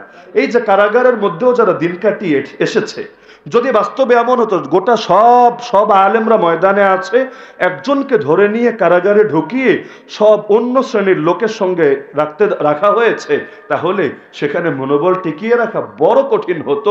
অনেক ক্ষেত্রে এটা নিজের ইমানের জন্য একটা প্রশ্ন হয়ে দাঁড়াতো। কিন্তু যখন সবাই নিয়ে একসঙ্গে জেলে ঢুকিয়েছে, না আমার মন ভাঙলে আপনি সান্ত্বনা দেন, আপনার মন ভাঙলে আমি সান্ত্বনা দিই। আমাদের তো হালত এমনই, একজনের বাচ্চা মারা যায় আর একজন এসে সান্ত্বনা দেয়, আবার সে বিপদে পড়ে এসে সান্ত্বনা দেয়। তো আলহামদুলিল্লাহ, তাআওয়ানু আলাল বিররি ওয়াত তাকওয়া, প্রত্যেকের দ্বারা প্রত্যেকের দিল শক্তিশালী থাকে। তা আমার রাসূলকে আল্লাহ তাআলা মক্কায় বহুভাবে শত শত আয়াত দিয়ে সান্ত্বনা দিয়েছেন। কখনো আগের নবীদের ঘটনা শুনিয়ে যে রাসূল এই আচরণ তো নতুন না, অতীতেও নবীদের সাথে একই আচরণ করা হয়েছে। কখনো মূলনীতি শিখিয়ে মা ইউকালু লাকা ইল্লা মা ক্বাদ কিলা লির-রাসূলি মিন ক্বাবলিক, হে রাসূল আপনাকে যে গালিগুলো দেওয়া হচ্ছে নতুন কোনো গালি না, এই কথাগুলো আপনার পূর্বে যারা এসেছে তাদেরকেও বলা হয়েছে। ওয়ালাকাদ কুযযিবাত রাসূলুম মিন ক্বাবলিক, আপনার পূর্বের রাসূলদেরকে মিথ্যাবাদী বলা হয়েছে। ফাসাবারু আলা মা কুযযিবু ওয়া উযু, তারা সবর করেছে, তাদেরকে কষ্টও দেওয়া হয়েছে, কিন্তু একদিন না একদিন ঠিকই আমার সাহায্য নেমে এসেছে। আর এটাই আমার মূলনীতি, আমার মূলনীতি কখনোই পরিবর্তন হবে না। হাত্তা আতাহুম নাসরুনা ওয়ালা মুবাদদিলা লিকালিমাতিল্লাহ, তা আমার রবের নিজামই এটা। আল্লাহ রাসূলকে তিনি বিভিন্ন ভাবে সান্ত্বনা দিয়েছেন। এমনকি বহু হাদিসে আল্লাহ রাসূল এই সান্ত্বনা নিয়ে অনেক ফজিলতের বাণীও শুনিয়েছেন। তো এটা থেকে আমাদের বর্তমানে শিক্ষা হলো, আমি একা, আপনি একা, আমরা 10 জন, আমরা 20 জন, হয়তো আলাদা আলাদা ভাবে কেউ তেমন কিছুই করতে পারবো না। উল্টো করতে গেলে বারবার হয়তো বিপদে পড়বো, ঝামেলায় জড়াবো, কিন্তু না, তাই বলে মনোবল ভাঙা যাবে না। প্রত্যেকে প্রত্যেকের পাশে দাঁড়াবো, একজন আরেকজনের হিম্মত বৃদ্ধি করব। হ্যাঁ, দুনিয়ার হালত দিয়ে না, এটা বলবো ভাই কয়টা দিন সবর করো না, আল্লাহ পোষায় দিবেন ইনশাআল্লাহ। ওয়ালাল আখিরাতু খায়রুল লাকা মিনাল উলা ওয়ালা সাউফা ইউতিকা রাব্বুকা ফাতারদা, তোমার জন্য পরবর্তী জীবন পূর্ববর্তী জীবনের চাইতে উত্তম হবে। তোমার রব তোমাকে এত দেওয়া দিবেন যে তুমি খুশি হয়ে যাবে। এই সান্ত্বনা, এই যে বাংলাদেশে বসে আপনি ফিলিস্তিনের মুসলমানদের পক্ষে যদি ঐক্য জানান, সংহতি জানান, বাস্তবে মনে হতে পারে কি লাভ হবে? লড়াই করলে না লাভ, টাকা দিলে না লাভ, কিন্তু বসে বসে তাদের পক্ষে বললে কি লাভ? কোনোদিন যদি তাদের কোন নেতার সাথে দেখা হয়, জিজ্ঞেস করেন কি লাভ, যে এর দ্বারা কি মনোবল বাড়ে কিনা, এর দ্বারা কি তারাও আলাদা একটা শক্তি অনুভব করে কিনা, যে গোটা দুনিয়া চেয়ে আছে আমাদের দিকে, আমাদের পিছ কদম হলে চলবে না, মুনাফিকি করলে চলবে না, বসে গেলে চলবে না, গোটা উম্মত স্বপ্ন দেখছে আমাদেরকে নিয়ে, আমাদেরকে দুর্দান্ত কদম এগিয়ে যেতে হবে। এই যে কারাগারে আমাদের আলেমরা যখন যায়, অনেকে টিটকারি মেরে বলে এই যে এত লাখ লাখ লোক থাকে মাহফিলে, এরা কই হারায় যায়, এরা তো কিছু করে না, এরা তো পাশে থাকে না। কিন্তু এই কথাটা আমার কাছে ব্যক্তিগতভাবে এ কারণে পছন্দ লাগে না। ভাই, চাইলেও সকলে মামলার তদবির করতে পারবে, এটা সম্ভব না, এটা অনেকে বোঝেও না। চাইলেও সবাই গিয়ে ফ্যামিলির কাছে টাকা দিতে পারবে না, কারণ সকলের যোগাযোগ করার মতো ব্যবস্থাও হয়ে ওঠে না। কিন্তু এই যে মায়েরা রাতের বেলা উঠেছে, তাদের জন্য কেঁদে কেঁদে চোখের পানি ফেলে ফেলে দোয়া করে, এই যে ভাইয়েরা দিনের পর দিন নফল রোজা রেখে আরে সালাতুল হাজত আদায় করে তাদের জন্য রবের কাছে সাহায্য কামনা করে, আল্লাহর ওয়াস্তে এটাকেও ছোট চোখে দেখো না। সবসময় শুধু টাকা দিলেই ফায়দা হয় না, সবসময় শুধু মামলা লড়লেই ফায়দা হয় না। কখনো এই দোয়াগুলোর দ্বারা আল্লাহর কসম এমন ফায়দা হয় যেটা গোটা দুনিয়া দিয়েও কেনা সম্ভব না। সুতরাং মহাব্বতকে কখনো খাটো করে দেখতে হয় না।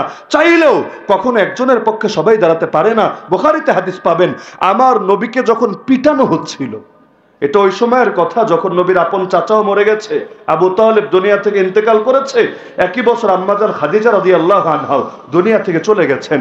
আল্লাহ রাসূল একদিন নামাজে দাঁড়িয়েছেন, নামাজে মসজিদে হারামে। এমন সময় উকবা ইবনে আবি মুআইত নামক এক নরধমের নজর পড়ল নবীর উপরে। ভাবলো নবীর মাথার উপর তো ছায়া নাই, শেল্টার নাই, এখন নবীর এই আচ্ছা মতো শিক্ষা দেই নাউযুবিল্লাহ। যেই নবীর দাম আসমান জমিনের চাইতে বেশি, আরশ কুরসি লৌহ কলমের চাইতে বেশি, সেই নবীকে শিক্ষা দিতে এগিয়ে আসলো। নিজের গায়ের চাদর খুলে নবীর গলায় পেঁচিয়ে শ্বাস রুদ্ধ করে নবীকে হত্যা করার চেষ্টা করতে লাগলো। আল্লাহ নবী সাল্লাল্লাহু আলাইহি ওয়াসাল্লাম তাও নামাজ ছাড়ছেন না, কিন্তু তার শ্বাস করাটাই কঠিন হচ্ছে। এখন নেতাজিকে এই আচরণ করতে যখন দেখলো, সাঙ্গপাঙ্গরাও ছুটে আসলো। কেউ এসে নবীকে ঘুষি মারছে, কেউ চর দিচ্ছে, কেউ জামা টেনে হিঁচড়ে জামা টানার চেষ্টা করছে ছিঁড়ে ফেলবে বলে, কেউ ধাক্কা দিয়ে নবীকে ফেলে দিচ্ছে সে কাবার দেয়ালে, এরপর টেনে হিঁচড়ে নবীর গা থেকে রক্ত ঝরাচ্ছে। পাশেই দাঁড়ানো ছিলেন, হাদিসটা যিনি বর্ণনা করেছেন সাহাবী আব্দুল্লাহ বিন মাসউদ রাদিয়াল্লাহু আনহু, তিনি বলেন কলিজাটা ফেটে যাচ্ছিল, চোখ বেয়ে বেয়ে পানি গড়িয়ে পড়ছিল, কিন্তু কিছুই করার ছিল না। একদিকে তো আমার এখানে জিহাদেরও তো আদেশ আসে নাই যে চূড়ান্ত লড়াইয়ে নেমে পড়বে, দ্বিতীয়ত তার আত্মীয় তার ঘর বাড়ি কিছুই মক্কায় না, তিনি কুরাইশের লোক না, তিনি বাইরের মানুষ, তিনি একা কি বা করতে পারেন এতগুলো দুশমনের মোকাবেলায়। তিনি বলেন আমার খালি আফসোস হচ্ছিল, লাউ কানা লি মানা, লাউ কানা লি মানা, আমার যদি একটা প্রতিরক্ষা বাহিনী থাকতো, একটা মুজাহিদ বাহিনী থাকতো, আজকে এই শয়তানদেরকে শিক্ষা দিতাম, কিন্তু কিছুই করতে পারছিলাম না, চোখ বেয়ে বেয়ে পানি গড়িয়ে পড়ছিল। এমন সময় দেখলাম একজন লোক ছুটে আসলো, একটা একটা করে ধাক্কা দিয়ে সরিয়ে নবী পর্যন্ত পৌঁছে গেল, আর চিৎকার করে বলতে থাকলো কোরআনের আয়াত, আতাকতুলুনা রাজুলান আইয়াকুলা রাব্বি আল্লাহ, তোমরা কি একজন লোককে কেবল এই অপরাধে হত্যা করে ফেলবা যে সে বলে আমার রব আল্লাহ? আল্লাহকে রব বলা কি এত বড় অপরাধ, এত বড় পাপ, যার জন্য তাকে তোমরা বাঁচতেই দিবা না? এবার তাকেও মারতে মারতে মারতে সেখানে অজ্ঞান করে ফেললো। সেই মানুষটা আর কেউ না, সিদ্দিক আকবর আবু বকর রাদিয়াল্লাহু আনহু ছিল। তো এখন কিছু হালত এমন থাকে যে বাস্তবে কিছু করা যায় না, কিন্তু তখনও যদি একজন আরেকজনকে সান্ত্বনা দেয়, যেমন কারাগারের জীবনে কে কার জন্য কি করতে পারবে, কিন্তু একজন যে আরেকজনকে সান্ত্বনা দিত, আমার এখনো মনে পড়ে। আমরা তো করোনার টাইমে ঢুকলাম, এমন একটা টাইম ফুল লকডাউন, না কোর্ট খোলা, না ফ্যামিলির সঙ্গে সাক্ষাতের ব্যবস্থা, চিঠি প্রদান আদান প্রদান এটাও অঘোষিতভাবেই বন্ধ হয়ে আছে। চিঠি দিলেও আর কোনো খবর নাই, ওদিক থেকে পাঠালেও খবর নাই, বড় এক মুশকিল ব্যাপার। আর ফোনেরও কোনো ব্যবস্থা নাই, অপরাধীরা যারা আছে বাকিরা সবাই ফোন কল করতে পারছে। সাক্ষাতের বিকল্প দিয়েছে সপ্তাহে 10 মিনিট পরিবারের সঙ্গে ফোন আলাপ, এখন তারা করতে পারছে। এখন তারা চোর হোক, ডাকাত হোক, ধর্ষক হোক, খুনি হোক, যা হোক, সবার জন্য এটা বৈধ হলো। কিন্তু আমরা যেহেতু হুজুর মানুষ, হুজুর হওয়া এত বড় অপরাধ যে অপরাধের কোনো ক্ষমতা নাই। আমাদের জন্য ফোন কল তো দূরের কথা, ওরা তো সারাদিন ঘোরে খেলে একেবারে ফজরের পর থেকে নিয়ে আসর তক, কিন্তু আমাদের গায়ে রোদ লাগানোর সুযোগ নাই। ওই খাঁচার পাখি খাঁচাই বন্দি, সর্বোচ্চ মাঝখানে কিছু টাইম খালি বারান্দায় হাঁটাহাঁটি করতে দেয়, যে একেবারে হাঁটাহাঁটি না করলে যদি আবার পঙ্গু হয়ে যায়, যদি আবার রোগ ব্যাধি দেখা দেয়, একটু হাট বেটা, এর চাইতে বেশি কিছু করতে পারবি না। তো এই যে কষ্টের মধ্যে একটা দিন যাচ্ছিল, 3টা মাস চলে গেল, কারো জামিনও আসে না, ফ্যামিলি বেঁচে আছে নাকি মরে গেছে কেউই জানে না, কি আর করুন হালত। 3 মাস পর হঠাৎ একদিন সকালে এসে নাম ডাকতে শুরু করলো, জামিনের নাম। সবার ভেতরে একেবারে আশার আলো দানা বাঁধলো, মনে হয় আজকে আমার নামটাও আসবে, মনে হয় আসবে। সবাই খাঁচা ধরে দাঁড়িয়ে আছে, এই বুঝি আমার নামটা ডাকলো, আজকে মনে হয় আমারও একটা ফয়সালা হলো। ডাকতে ডাকতে ডাকতে আর একজনের নামও আসলো না আমাদের এই তলার, তবে ফুল বিল্ডিং, মানে যে বিল্ডিং এ খালি এই টাইপের মামলার লোকেরাই থাকবে, বাইরের কেউ না। এখন যাদেরকে লাখ লাখ টাকা দিয়ে একসঙ্গে এনে বসানো যায় না, তোমরা একসাথে থাকো, মিটিং মুটিং যা করার এক জায়গায় করো, তবে বাকিদের সাথে মেলামেশা করো না, কারণ চোরেরাও তোমাদের সোহবতে আসলে চোর থাকবে না, তারাও মোল্লা হয়ে যাবে। ডাকাতরা আসলে ওরাও তো ডাকাত থাকবে না, মোল্লা হয়ে যাবে। সবাই যদি মোল্লা হয়, ভণ্ডামি কি আর বেশি দিন চলবে? তো এখন সকলে একসাথে, এর মধ্যে একজনের নাম আসলো, মাত্র একজন। আমার এখনো মনে পড়ে দৃশ্যটা, মাওলানা মনজুরুল ইসলাম আফেন্দি হাফিজাহুল্লাহ তাআলা, অনেকেই চেনেন। হযরত হঠাৎ করে আমার পাশে দাঁড়ানো ছিলেন, গেঞ্জি একটা গায়ে দেওয়া, লুঙ্গি পরা, পাশাপাশি রুমে আমরা থাকতাম, একেবারে পাশের রুম, কথা বললেও শোনা যায়।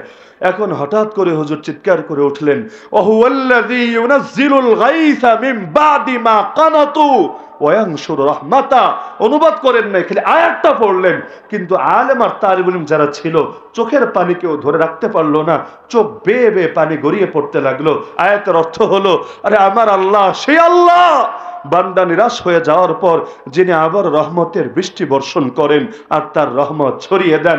এই যে 3টা মাস ধরে দুনিয়ার কবরে থাকলাম, যাক আমার নাম আসুক আর না আসুক, এক ভাইয়ের নাম তো এসেছে আলহামদুলিল্লাহ। এই যে আল্লাহ তাআলা আবারও বৃষ্টি দিলেন, আবারও রহমতের বারিধারা বর্ষণ করলেন, তো সান্ত্বনা মুমিনের জীবনে অনেক জরুরি একটা বিষয়।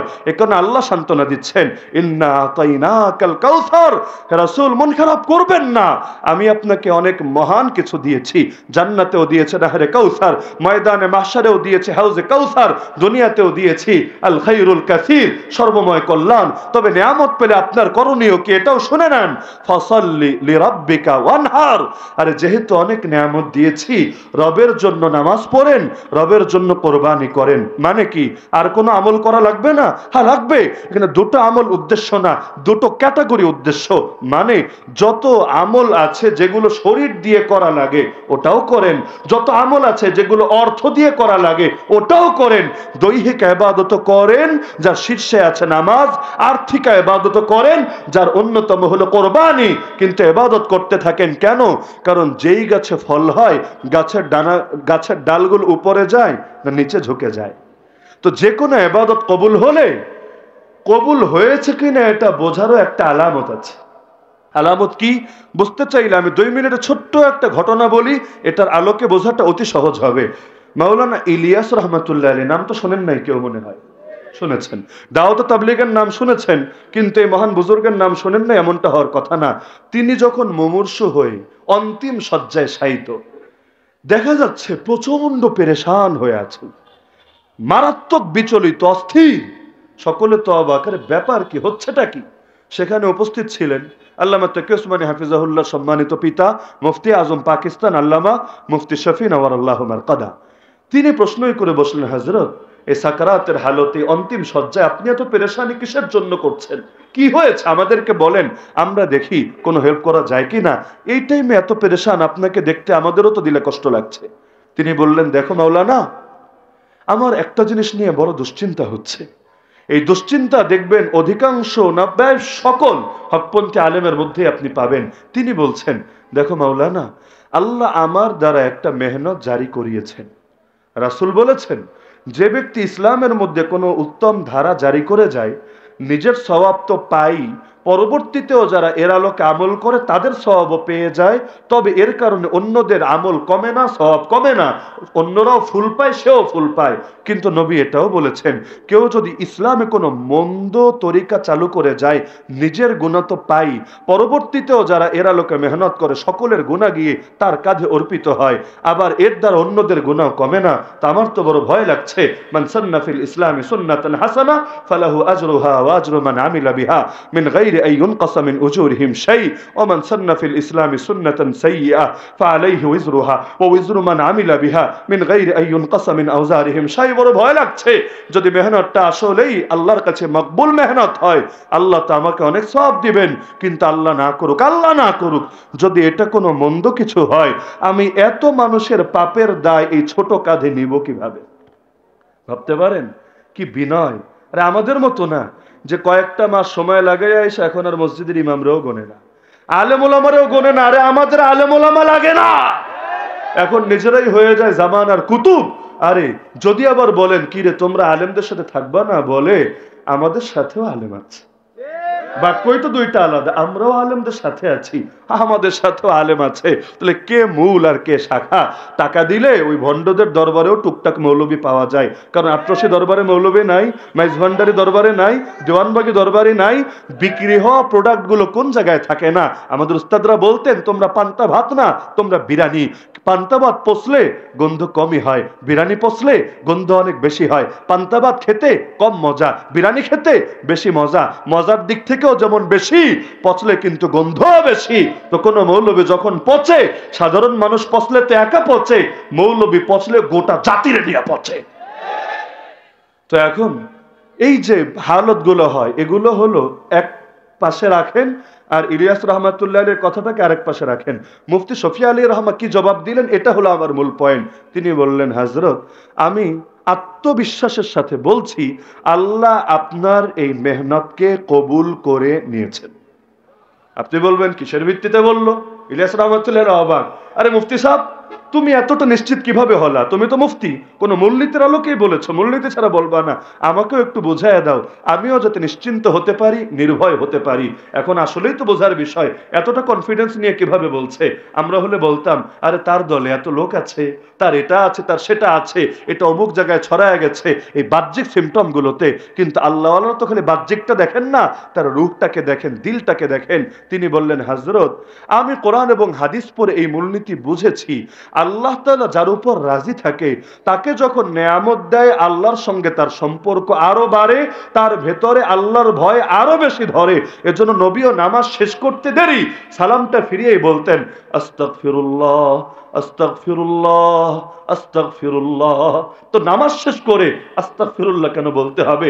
নবী কি কোনো পাপ করে ফেলেছেন, কোনো গুনাহ করেছেন? না, এই যে নামাজ পড়লাম, আল্লাহ মা আবাদনাকা হাক্কা ইবাদাতিক ওয়া মা আরাফনাকা হাক্কা মারিফাতিক, যেভাবে তোমার হক আদায় করে ইবাদত করা দরকার ছিল করতে পারি নাই, যেভাবে তোমার মারিফত হাসিল করা দরকার ছিল করতে পারি নাই। এই যে ভয়, এই ভয়টাই হলো ইবাদত কবুল হওয়ার অন্যতম আলামত। আল্লাহ কারুনকেও দিয়েছিলেন, আল্লাহ নবী সুলাইমান আলা নবীনা আলাইহিস সালামকেও দিয়েছিলেন। কারুন এত কিছু পেয়ে অহংকারী হয়ে গেল। ইন্নামা উতিতুহু আলা ইলমিন ইনদি, আমার জ্ঞানের কারণে এত কিছু দেওয়া হয়েছে। আল্লাহর ক্রেডিট স্বীকার না করে নিজের কৃতিত্ব স্বীকার করলো। অপরদিকে নবী সুলাইমানকে আল্লাহ এমন দেওয়া দিলেন, সুবহানাল্লাহ, এমন এক রাজত্ব, রব্বি হাবলি মুলকান লা ইয়ামবাগি লিআহাদিম মিন বাদি, যেটা তারপরে কারো পক্ষে পাওয়া সম্ভবই না। এমন এক রাজত্ব যেটা বাতাসের উপরও চলে, তাজরি বিআমরিহি রুখান হাইসু আসাব। আরে জিন তো জিন, শয়তানের উপরও চলে। ওয়া শায়াতিনা কুল্লা বান্নাই ওয়া গাওয়াস, পাখির উপরও চলে। ওয়া তাফাক্কাদাত তায়রা ফাকালা মা লিয়া লা আরাল হুদহুদ, এমন এক রাজত্ব পিঁপড়ার উপরও চলে। ইয়া আইয়ুহান নামল, আরে কি এক আজীব রাজত্ব আল্লাহ তাকে দিলেন। কিন্তু আল্লাহ বলছেন, ওয়ালাকাদ আতাইনা দাউদ ওয়া সুলাইমান ইলমা, আমি দাউদ আর সুলাইমানকে মহা জ্ঞান দিয়েছিলাম। আরে দ্বীনের জ্ঞানটা আছেই, গোটা দুনিয়ার রাজত্বেরও জ্ঞান দিয়েছিলাম। কিন্তু এত কিছু পেয়ে ওয়াকালা, তারা কি বলেছে জানো? আলহামদুলিল্লাহ। আমাদের প্রশংসা না, আমাদের কৃতিত্ব না, প্রশংসা আল্লাহর। আল্লাযী ফাদ্দালানা আলা কাসীরিম মিন ইবাদিহিল মুমিনিন, যিনি আমাদেরকে তার অনেক মুমিন বান্দাদের উপর শ্রেষ্ঠত্ব দিয়েছেন। আমাদের যে কোনো মুরব্বী আলেমের কাছে সাক্ষাৎ করতে যান, 1000 জনকে দেখেছে, 1000 জনকে এই কথাটাই বলেন, অন্তত বিদায়ের আগে হলেও, বাবা আমার জন্য এই দোয়াটা করো, আল্লাহ যাতে খাতেমা বিল খায়ের নসিব করে। আমি এই বাক্য বলে নাই এমন ব্যক্তি দুনিয়াতে কমই দেখেছি, খালি এই বাক্য, বাবা দোয়া কর আল্লাহ যাতে খাতেমা বিল খায়ের নসিব করেন। মানে বুঝেন, আল্লাহ যাতে ঈমানটা নিয়ে যাওয়ার তৌফিক দান করেন। কারণ যার শেষ ভালো তার সব ভালো। আল আমালু বিল খাওয়াতিম। এই যে ভয়, আরে আমাদের তো ভয় লাগে না। আমাকে তো মনে হয় যে মরতে দেরি, জান্নাতে যেতে দেরি না। নবীর সাহাবী হানজালা রাস্তায় বের হয়ে হয়ে বলে, নাফাক হানজালা, নাফাক হানজালা, ভয় লাগছে, আমি মনে হয় মুনাফিক হয়ে গেছি। ওমরের মতো জান্নাতের সুসংবাদ প্রাপ্ত সাহাবী হুযায়ফা রাদিয়াল্লাহু আনহুর কাছে গিয়ে বলে, হুযায়ফা, নবী তো তোমাকে মুনাফিকদের তালিকা দিয়ে গিয়েছেন, সবার নাম বলা লাগবে না, আমাকে খালি এতটুকু বলো না, আমি পাপী ওমরের নাম ওই লিস্টে নাই তো? ইবাদত যখন কবুল হয় দিলের মধ্যে ভয় বাড়ে, সফলতা যত আসে আল্লাহর সঙ্গে সম্পর্ক তত বাড়ানো লাগে। এজন্য বিজয়ের কথা বলে আল্লাহ ইবাদতের কথা বললেন, ইযা জাআ নাসরুল্লাহি ওয়াল ফাত ওয়া রাআইতান নাসা ইয়াদখুলুনা ফি দীনিল্লাহি আফওয়াজা, যখন আল্লাহর সাহায্য আর বিজয় আসবে আপনি দেখবেন মানুষ দলে দলে মুসলমান হচ্ছে। তখন কাজ কি জানেন? ফাসাব্বিহ বিহামদি রাব্বিকা ওয়াস্তাগফির, রবের প্রশংসা সহ তাসবিহ পাঠ করেন, সুবহানাল্লাহি ওয়া বিহামদি, সুবহানাল্লাহি ওয়া বিহামদি, আর ইস্তিগফার করেন, আস্তাগফিরুল্লাহ, আস্তাগফিরুল্লাহ, ইন্নাহু কানা তাওয়াবা, নিশ্চয়ই তিনি তওবা কবুল করবেন। এটা হলো হকপন্থী বিজয়ী আর গলতপন্থী বিজয়ীদের মধ্যে পার্থক্য। দেখেন না, দুনিয়াদাররা বিজয়ী হলে খুশিতে মেতে ওঠে, তখন আর পর্দা পশিদাও রক্ষা করে না, গান বাজনা করতেও দ্বিধা করে না। আরে বিয়েতে গেলে আমাদের ছেলেপেলেরাই তো অনেকে দিনদারি ধরে রাখতে পারে না, ভিক্টরি চিহ্ন দেখায়, উল্লাসে মেতে ওঠে, সকল ধরনের পাপাচারে জড়িয়ে যায়। আর আল্লাহর বান্দারা এই যে খেলাফত পতনের 100 বছরের মাথায়ও আল্লাহ তাদের হাতে দিন বিজয়ী করলেন। দেখেন, ওই জামানার ওমরকে দেখি নাই, এই জামানার ওমরদেরকে দেখছি। আগে শুধু কিতাবের পাতায় পড়তাম আরে শাসক কিভাবে গাছের তলায় বসে দুনিয়া শাসন করে। আল্লাহ জামানায় এসেও দেখার তৌফিক দিয়েছেন। সুবহানাল্লাহ মা জামা শানা। আরে যেমনি ভাবে একটা কৃষক চলে একই ভাবে জামানার বাদশাও চলে। আইনে জंग में जब आ गया वक्त नमाज एक ही सब में खड़े हो गए महमूद आयाज। আল্লাহ তাআলা এমন সাম্যের এক পরিবেশ দেখার তৌফিক দান করেছেন। তা আমল যখন কবুল হয় ভেতরে ভয় বাড়ে, বিনয় বাড়ে। আর আমল যদি কবুল না হয় বরং সেটা আল্লাহর পক্ষ থেকে ঢিল হয়, ছাড় হয়। কারণ আল্লাহ ছাড় দেন যদিও ছেড়ে দেন না। আল্লাহ অতীতের জালেমদেরকেও ছাড়েন নাই, বর্তমানদেরটাকে ছাড়বেন কোন দুঃখে? আল্লাহ ছাড় দেন, এটা আল্লাহর নিজাম। বুখারীর হাদিস ইন্নাল্লাহা লা ইউমলি লিয-যালিম হাত্তা ইযা আখাযাহু লাম ইউফলিতহু। তো নবীকে আল্লাহ শেখাচ্ছেন, নবী অনেক নেয়ামত দিয়েছে, অনেক নেয়ামত, এখন কাজ শরীর লাগাইও ইবাদত করেন, মাল লাগাইও ইবাদত করেন, দুই তরিকায় মেহনত করতে থাকেন। করলে কি হবে জানেন? দুশমন কেউ টিকবে না। দুশমনের মোকাবেলা আপনি আর কি করবেন? ওয়াকাদ মাকারু মাকরাহুম ওয়া ইনদাল্লাহি মাকরুহুম ওয়া ইন কানা মাকরুহুম লিতাজুলা মিনহুল জিবাল। এত বেশি ষড়যন্ত্র করেছিল যে ষড়যন্ত্রে পাহাড়ও যেন টিকতে পারবে না। শেষ বাক্যে আল্লাহর রাসূলকে এই সান্ত্বনাটাই দেওয়া হচ্ছে। আমি মাঝে মধ্যে চিন্তা করি ওই জামানার অমুসলিম ব্যক্তি আবু তালেব তো মুসলমান হয় নাই, নাকি হয়েছে? হয় নাই। জান্নাতি না জাহান্নামী? নিঃসন্দেহে জাহান্নামী, যদিও জাহান্নামের সবচাইতে হালকা আযাব পাবে। মাঝে মধ্যে চিন্তা করি ওই জামানায় অমুসলিম আবু তালেব যে সৎসাহস দেখিয়েছে, এই জামানায় আমরা ওল্ড মুসলিমরা, নও মুসলিম বলছি না, আমরা ওল্ড মুসলিমরা ওই সাহস দেখাতে পারছি না। আবু তালেব গোটা কুরাইশকে চ্যালেঞ্জ করে বলেছে, কুরাইশ কান খুলে শোন, যতদিন আমি জিন্দা আছি তোরা মুহাম্মাদের কোনো ক্ষতি করতে পারবি না। যদি মুহাম্মদ পর্যন্ত পৌঁছতে হয় হাত্তা ওয়াসাদা ফিত তুরাবি দাফিনা, আগে মাটিতে আমার কবর রচিত হবে, আমার লাশের উপর কবরের উপর পাড়া দিয়ে যাবি। কিন্তু যতদিন আমি জিন্দা আছি, আমার ভেতরে প্রাণ আছে, আমার ধমনীতে রক্ত প্রবাহিত হবে, ততদিন পর্যন্ত তোরা মুহাম্মাদের ধারে কাছেও বসতে পারবি না। আমি চিন্তা করি 16 কোটি মুসলমান বসে এই কথা বলতে পারে না, নবীকে দেখি নাই, নবীর ওয়ারিসদেরকে তো দেখেছি। যতদিন আমরা জিন্দা আছি নবীর কোন ওয়ারিসের গায়ে টোকাও লাগাতে পারবা না।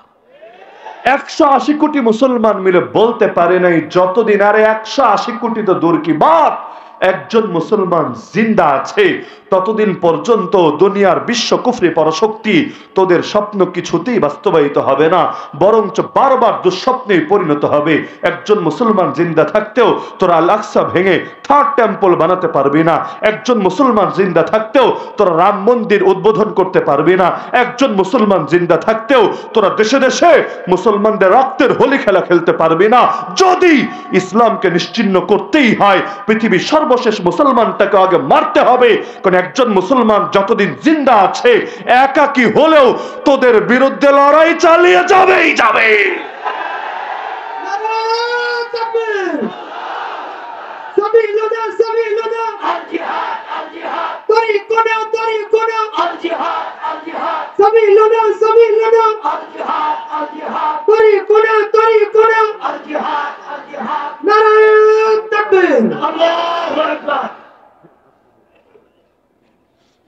যাক, অনেকক্ষণ পর একটা মনের মতো তাকবীর শুনলাম। তবে কারো যদি আবার এখানে মানসিক রোগ থাকে, তাকবীর তো দিয়েছে না সাবিলুনা সাবিলুনা আল জিহাদ আল জিহাদ, কারো যদি অনেকদিন কান পরিষ্কার না করার কারণে আবার কানে শোনেন সাবিলুনা সাবিলুনা আল জঙ্গিবাদ আল জঙ্গিবাদ, যে হুজুর জামিয়া মাহমুদিয়ার মাদ্রাসা থেকে, আমাদের সেরেতাজ মুফতি কামাল সাহেবের মাদ্রাসা থেকে আল জঙ্গিবাদ স্লোগান দিচ্ছে, এমন যদি মনোরোগ থাকে আইসেন, আমরা চিকিৎসা করে দেব বিনামূল্যে ইনশাআল্লাহ। ওই ট্রান্সজেন্ডার বাদ যেমন মানসিক রোগ, জিহাদ শুনলেও জঙ্গিবাদ কানে শুনতে পাওয়া মানসিক রোগ। আলিয়া মাদ্রাসার নেসাব থেকে অনেক বছর আগে জিহাদের আয়াত হাদিস বিদায় করেছে এই অজুহাতে, এগুলো পড়লে ছেলে মেয়েরা জঙ্গিবাদী হওয়ার আশঙ্কা আছে। এমনকি 9-এর বই, ইসলাম শিক্ষা বইয়ে গত বছর জিহাদ নামে একটা চ্যাপ্টার ছিল। এই বছর আমি বই নিয়ে আসি নাই, না হলে খুলে দেখিয়ে দিতাম, 2023-এও সেটা ছিল। এই 2024-এ ওটাকে ডিলিট দিয়ে ওখানে বসিয়েছে পরমত সহিষ্ণুতা। মানে কি? পরের মতের প্রতি ধৈর্য দেখানো। হ্যাঁ বলবেন ভালো কথা, আমার মতের উপর তুমি ধৈর্য দেখাও, তোমার মতের ব্যাপারে আমি ধৈর্য দেখাই, দেশটা সুন্দর হবে না। এটা তো বাইরের রূপ হলো, মুদ্রার আরেকটা পিঠ আছে তো, ডাল মে কুছ কালা তো জরুর হোগা। কারণ ওরা তো আর মাগনা মাগনা কোনো কাজ করবে না। পশ্চিমারা কোটি কোটি টাকা কেমনি ঢালে আমাদের শিক্ষা ব্যবস্থার পেছনে। আজকে আপনাকে শিখাবে পরমত সহিষ্ণু হও, কালকে বলবে ট্রান্সজেন্ডারদের উপর এত উগ্রবাদী আচরণ কেন করো? সমকামী, নাস্তিক, শাহবাগী, শাতেমে রাসূল, বেঈমান, কাদিয়ানি, হিজবুত তাওহীদ, আহলে কোরআন, এই ভণ্ডদের ব্যাপারে এতটা অসাম্প্রদায়িক আচরণ, তোমরা সাম্প্রদায়িক আচরণ কেন করো? একটু নরম হও, বিকুল, কুল কুল। এই কুলও সবক দিবে আগামীতে। এজন্য পরমত সহিষ্ণুতার সবক এখন ঢুকিয়েছে। কারণ আগে শেখায় মূলনীতি, পরে গিয়ে ইসলামের ভুল ধরে। আগে শিখাবে ইসলাম সাম্যের ধর্ম, সমান সমান সমান, পরে বলবে দেখো এই হুজুররা বাপ মারা গেলে ভাইরে আর বোনরে সমান দিতে চায় না। আগে বলবে ইসলাম শান্তির ধর্ম, শান্তি শান্তি শান্তি, পরে বলবে দেখেছো ইসলামে নাকি বদরও আছে, উহুদও আছে, খন্দকও আছে, এগুলো আবার কোন শান্তি? থাক, এগুলোর কথা আর বইল না। আগে শেখায় মূলনীতি, 2 দিন পরে দেখায় আসল বিষ। হাতির 2 রকম দাঁত থাকে না, কুছ দেখানে কে লিয়ে, কুছ খানে কে লিয়ে। যেটা দেখায় ওটা দিয়ে খায় না, যেটা খায় কি জানেন না, ওটা দেখায় না। 2 রকম দাঁত থাকে। আমাদের এই শাহবাগী সেকুলার নাস্তিক গোষ্ঠীর 2 রকম দাঁত আছে মাশাআল্লাহ। বাইরের দাঁতটা তো সেই দেখা যায়, কিন্তু ভেতরের দাঁতটা বড় ভয়ঙ্কর ছাড়া কিছু না। তামার নবীকে শেষ বাক্যে আল্লাহ জানাচ্ছেন ইন্না শানিআকা হুয়াল আবতার, নিশ্চয়ই তোমার দুশমনরাই হবে লেজ কাটা। এই আয়াতটা আমার কাছে মনে হয় নাস্তিকদের নজরে এখনো পড়ে নাই। কারণ হাইব্রিড মাথা তো, হাইব্রিড গাড়ি নিয়ে যেমন রাস্তাঘাটে চলা যায় না, বিশেষ করে বাংলাদেশের রোডে যে ভাঙা চূড়া, একইভাবে হাইব্রিড মাথা নিয়ে ওরা চলতে পারে না। দেখেন না ওদের দলিলের কি অবস্থা, লাকুম দীনুকুম ওয়ালিয়া দীন, ধর্মনিরপেক্ষতাবাদের দলিল। নাউযুবিল্লাহি মিন যালিক। শিয়া শিত্তা পড়েছি, এটা হলো আউল বাউল লালনের গানের দলিল। ওয়াবুদ রাব্বাকা হাত্তা ইয়াতিয়াকাল ইয়াকিন, মানে হলো নামাজ পড়া লাগবে না, সিদ্ধি পাতা খেয়ে মাজারে মাজারে পড়ে থাকলেও চলবে, দিলে ইয়াকিন পয়দা হয়ে গেলেই হবে। আবার ইয়া আইয়ুহাল্লাযীনা আমানু সাল্লু আলাইহি ওয়া সাল্লিমু তাসলিমা, হে মুমিনরা নবীর শানে দরুদ পড়ো, সালাম পড়ো। কারণ তাসলিমা আল্লাহ লিখেছে আলিফ সহকারে, তাসলিমা লিখতে মিমের পরে কি লাগে? আলিফ লাগে। এটা দিয়েও দলিল দেয়, আরে মিমের পরে আলিফ বলল কিসের জন্যে? আল্লাহ তো সব পারেন, আল্লাহ চাইলে আলিফ ছাড়াও বলতে পারতেন, আলিফ দিয়ে বললেন কিসের জন্যে? বলো তো শ্রোতারা, আলিফ কি খাড়ায়া থাকে না বৈশা থাকে? এখন বসা আলিফ, শোয়া আলিফ, এরকম নাম তো জীবনে কেউ শোনে নাই, চিরকাল শুনেছে খাড়া আলিফ। এখন শ্রোতারা বলে হুজুর আলিফ তো খাড়া থাকে। বলে হ্যাঁ বুঝেছো, কোরআনে আল্লাহ বলেছেন নবীর শানে দুরুদ আর সালাম পড়তে হবে খাড়ায়া খাড়ায়া। দলিল হলো কোরআনের সূরা আহজাবের আয়াত। এইরকম দলিল বাংলাদেশে দেয় নাকি দেয় না? বহু রকম দলিল, বহু রকম দলিল। এমনকি কখনো জিহাদ শব্দরে বেইজ্জত করে ছাড়ে। কোরআনে আছে ওয়াইন জাহাদাকা আলা আন তুশরিকা বি, তোর বাপমা যদি তোর সঙ্গে জিহাদ করে, আমার সঙ্গে শিরিক করা লাগবেই লাগবে। দেখছেন নি কারবারটা? বাপমা জিহাদ শুরু করেছে কেন? শিরিক কায়েমের জন্য, পোলাপানটা শিরিকে লিপ্ত করবে এটার জন্য। এখন এগুলো দিয়ে ওই কিছু কিছু হিন্দুত্ববাদীরাও ওরাও নিজেদেরকে মুজাহিদ বলে দাবি করে। মাঝে মধ্যে পত্রপত্রিকা খুললে দেখবেন ভারত পাকিস্তানের বর্ডারে 2 দেশের বর্ডার সংরক্ষণকারী যারা, বর্ডার গার্ড যারা, এদের মধ্যে লড়াই হয়েছে। লড়াই হয়ে 10 জন হিন্দু বিএসএফ নওজওয়ান শহীদ হয়ে গেছে। কেমনে শহীদ হলো? জিহাদ শব্দ নিয়ে যাদের চুলকানি, আর শহীদ হয় কেমনে? আমরা বলেন আরে তুই যখন মুজাহিদ হতে না পারিস শহীদ হবি কেমনে?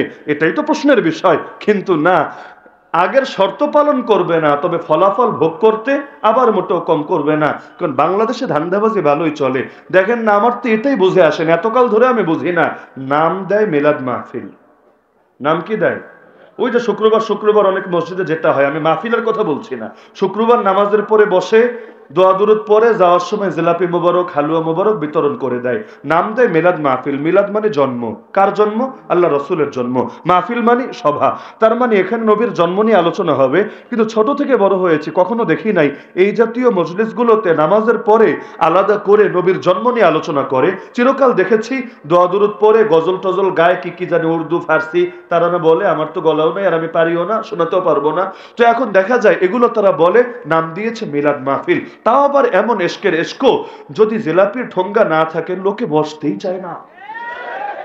আগে ঠোঙ্গা মসজিদে ঢুকতে হবে, নজরে আসতে হবে, নাক মোবারকে ঘ্রাণ যেতে হবে, কলিজাটা আগে ঠান্ডা হবে, তারপর কষ্ট করতে রাজি হবে। বলবে মাগনা মাগনা দোয়া চলে না হুজুর, দোয়ায় যদি কিছু হাদিয়া না থাকে ওই দোয়া দিয়ে কোনো কাজ হবে না। আর আমাদের নেচার তো হয়ে গেছে মাশাআল্লাহ, টাকা যত বড় দোয়ার পাওয়ারও তত আলাদা। 10 লাখ টাকা দামের দোয়া আর 10 টাকা দামের দোয়া সমান হয় না। টাকা যত বেশি হয় দোয়া তত বেশি হয়। এজন্য দেখা যায় অনেক সময় সরকারি মসজিদের ইমাম আর খতিব সাহেবদের দোয়া শুনলে আমার কলিজাটা জুড়ায়া যায়। হ্যাঁ রে আল্লাহ, এত সুন্দর তেল মারে, এমনি কি দেশে তেলের দাম বেড়েছে? সব তেল যদি এক জায়গায় মারে গোটা দেশের গাড়ি ঘোড়া চলবে কিভাবে?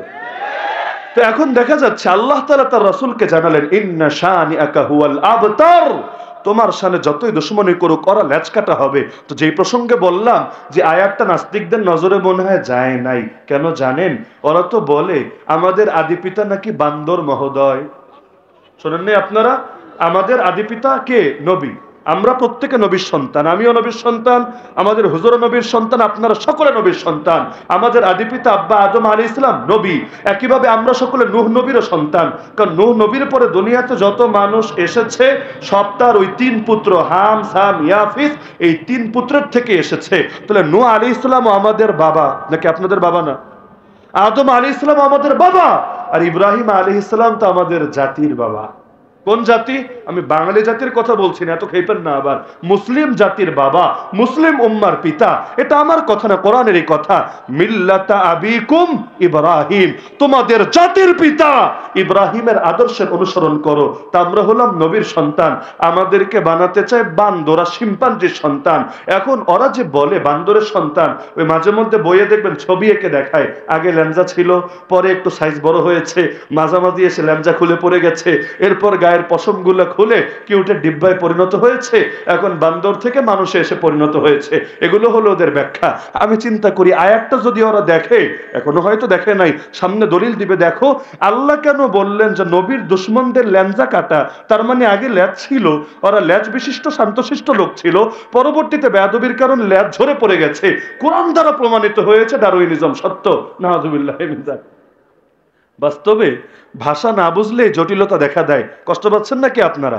মূলত আমাদের হুজুর তো এখন চলে আসার কথা, এখন হুজুরও আসতে দেরি করছেন, তা আমি একটু ধরে রাখছি আর কি। মূল আলোচনা আমার প্রায় শেষ, একটু ধরে রাখছি আর মজা দিয়ে দিয়ে একটু দীর্ঘ করছি, যাতে করে ধৈর্যটা সকলের বহাল থাকে। আর 2-4 মিনিটের মধ্যে খতম হয়ে যাবে ইনশাআল্লাহ। এই যে নবীকে বললেন আপনার দুশমনরাই হবে লেজ কাটা।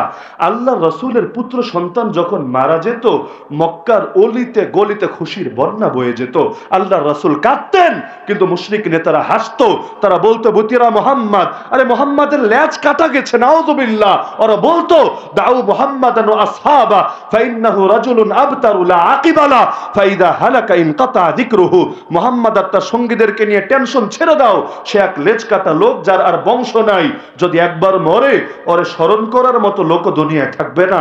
নাউযুবিল্লাহ মিন যালিক। ওরা ভেবেছে বংশের বাতি জ্বালাবে সন্তানরা। আল্লাহ জানান আল্লাহ রসুলের বাতি জ্বালাবেন স্বয়ং আল্লাহ। ওরাফা'না লাকা যিকরাক, আল্লাহ জানিয়ে দিলেন হে নবী তুমি লেজকাটা হবে না, যারা তোমার দুশমন ওরাই হবে লেজকাটা। কেন? এটা বলে ইতি টানছি। ফাআম্মা যাবাদু ফায়াযহাবু জুফাআ ওয়া আম্মা মা ইয়ানফাউন নাস ফায়ামকুসু ফিল আরদ। ফেনা শুকিয়ে নিঃশেষ হয়ে যায়, আর যেটা উপকারী এটা পৃথিবীতে রয়ে যায়। আল্লাহ মূলনীতি দিয়ে জানিয়েছেন বাতিল টিকবে না, হক হারাবে না। বাতিল জিন্দাবাদ না, আর হক মুর্দাবাদ না, বরং হক জিন্দাবাদ, বাতিল মুর্দাবাদ। ওয়াকুল জাআল হক ওয়া যাহাকাল বাতিল ইন্নাল বাতিলা কানা যাহুকা। এই কারণে হকের সৈনিক হলে ভয় পাবেন না, মনোবল হারাবেন না, বিজয় আপনার পদচুম্বন করবেই করবে ইনশাআল্লাহ। শুধু সামান্য সবর লাগবে, আল্লাহ কখনোই নিরাশ করবেন না। মনে থাকবে তো ইনশাআল্লাহ? থাকবে তো ইনশাআল্লাহ? তো এই যে 3টা আয়াত, একেবারে ক্ষুদ্র 3টা আয়াত, ইন্না আতাইনাকাল কাউসার, নিশ্চয়ই আমি আপনাকে দিয়েছি কাউসার, এটা হলো সান্ত্বনা। এখন নেয়ামত পেলে করণীয় কি? ফাসাল্লি লিরাব্বিকা ওয়ানহার। দেহ দিয়েও ইবাদত করেন, নামাজ পড়েন, মাল দিয়েও ইবাদত করেন, কোরবানি করেন, আর টেনশন নিয়েন না, টেনশন নেওয়ার কোনো কারণ নেই। ইন্না শানিয়াকা হুল আবতার। কত বাতিল আসবে আর যাবে, হক পৃথিবীতে যেমন ছিল তেমনই থাকবে।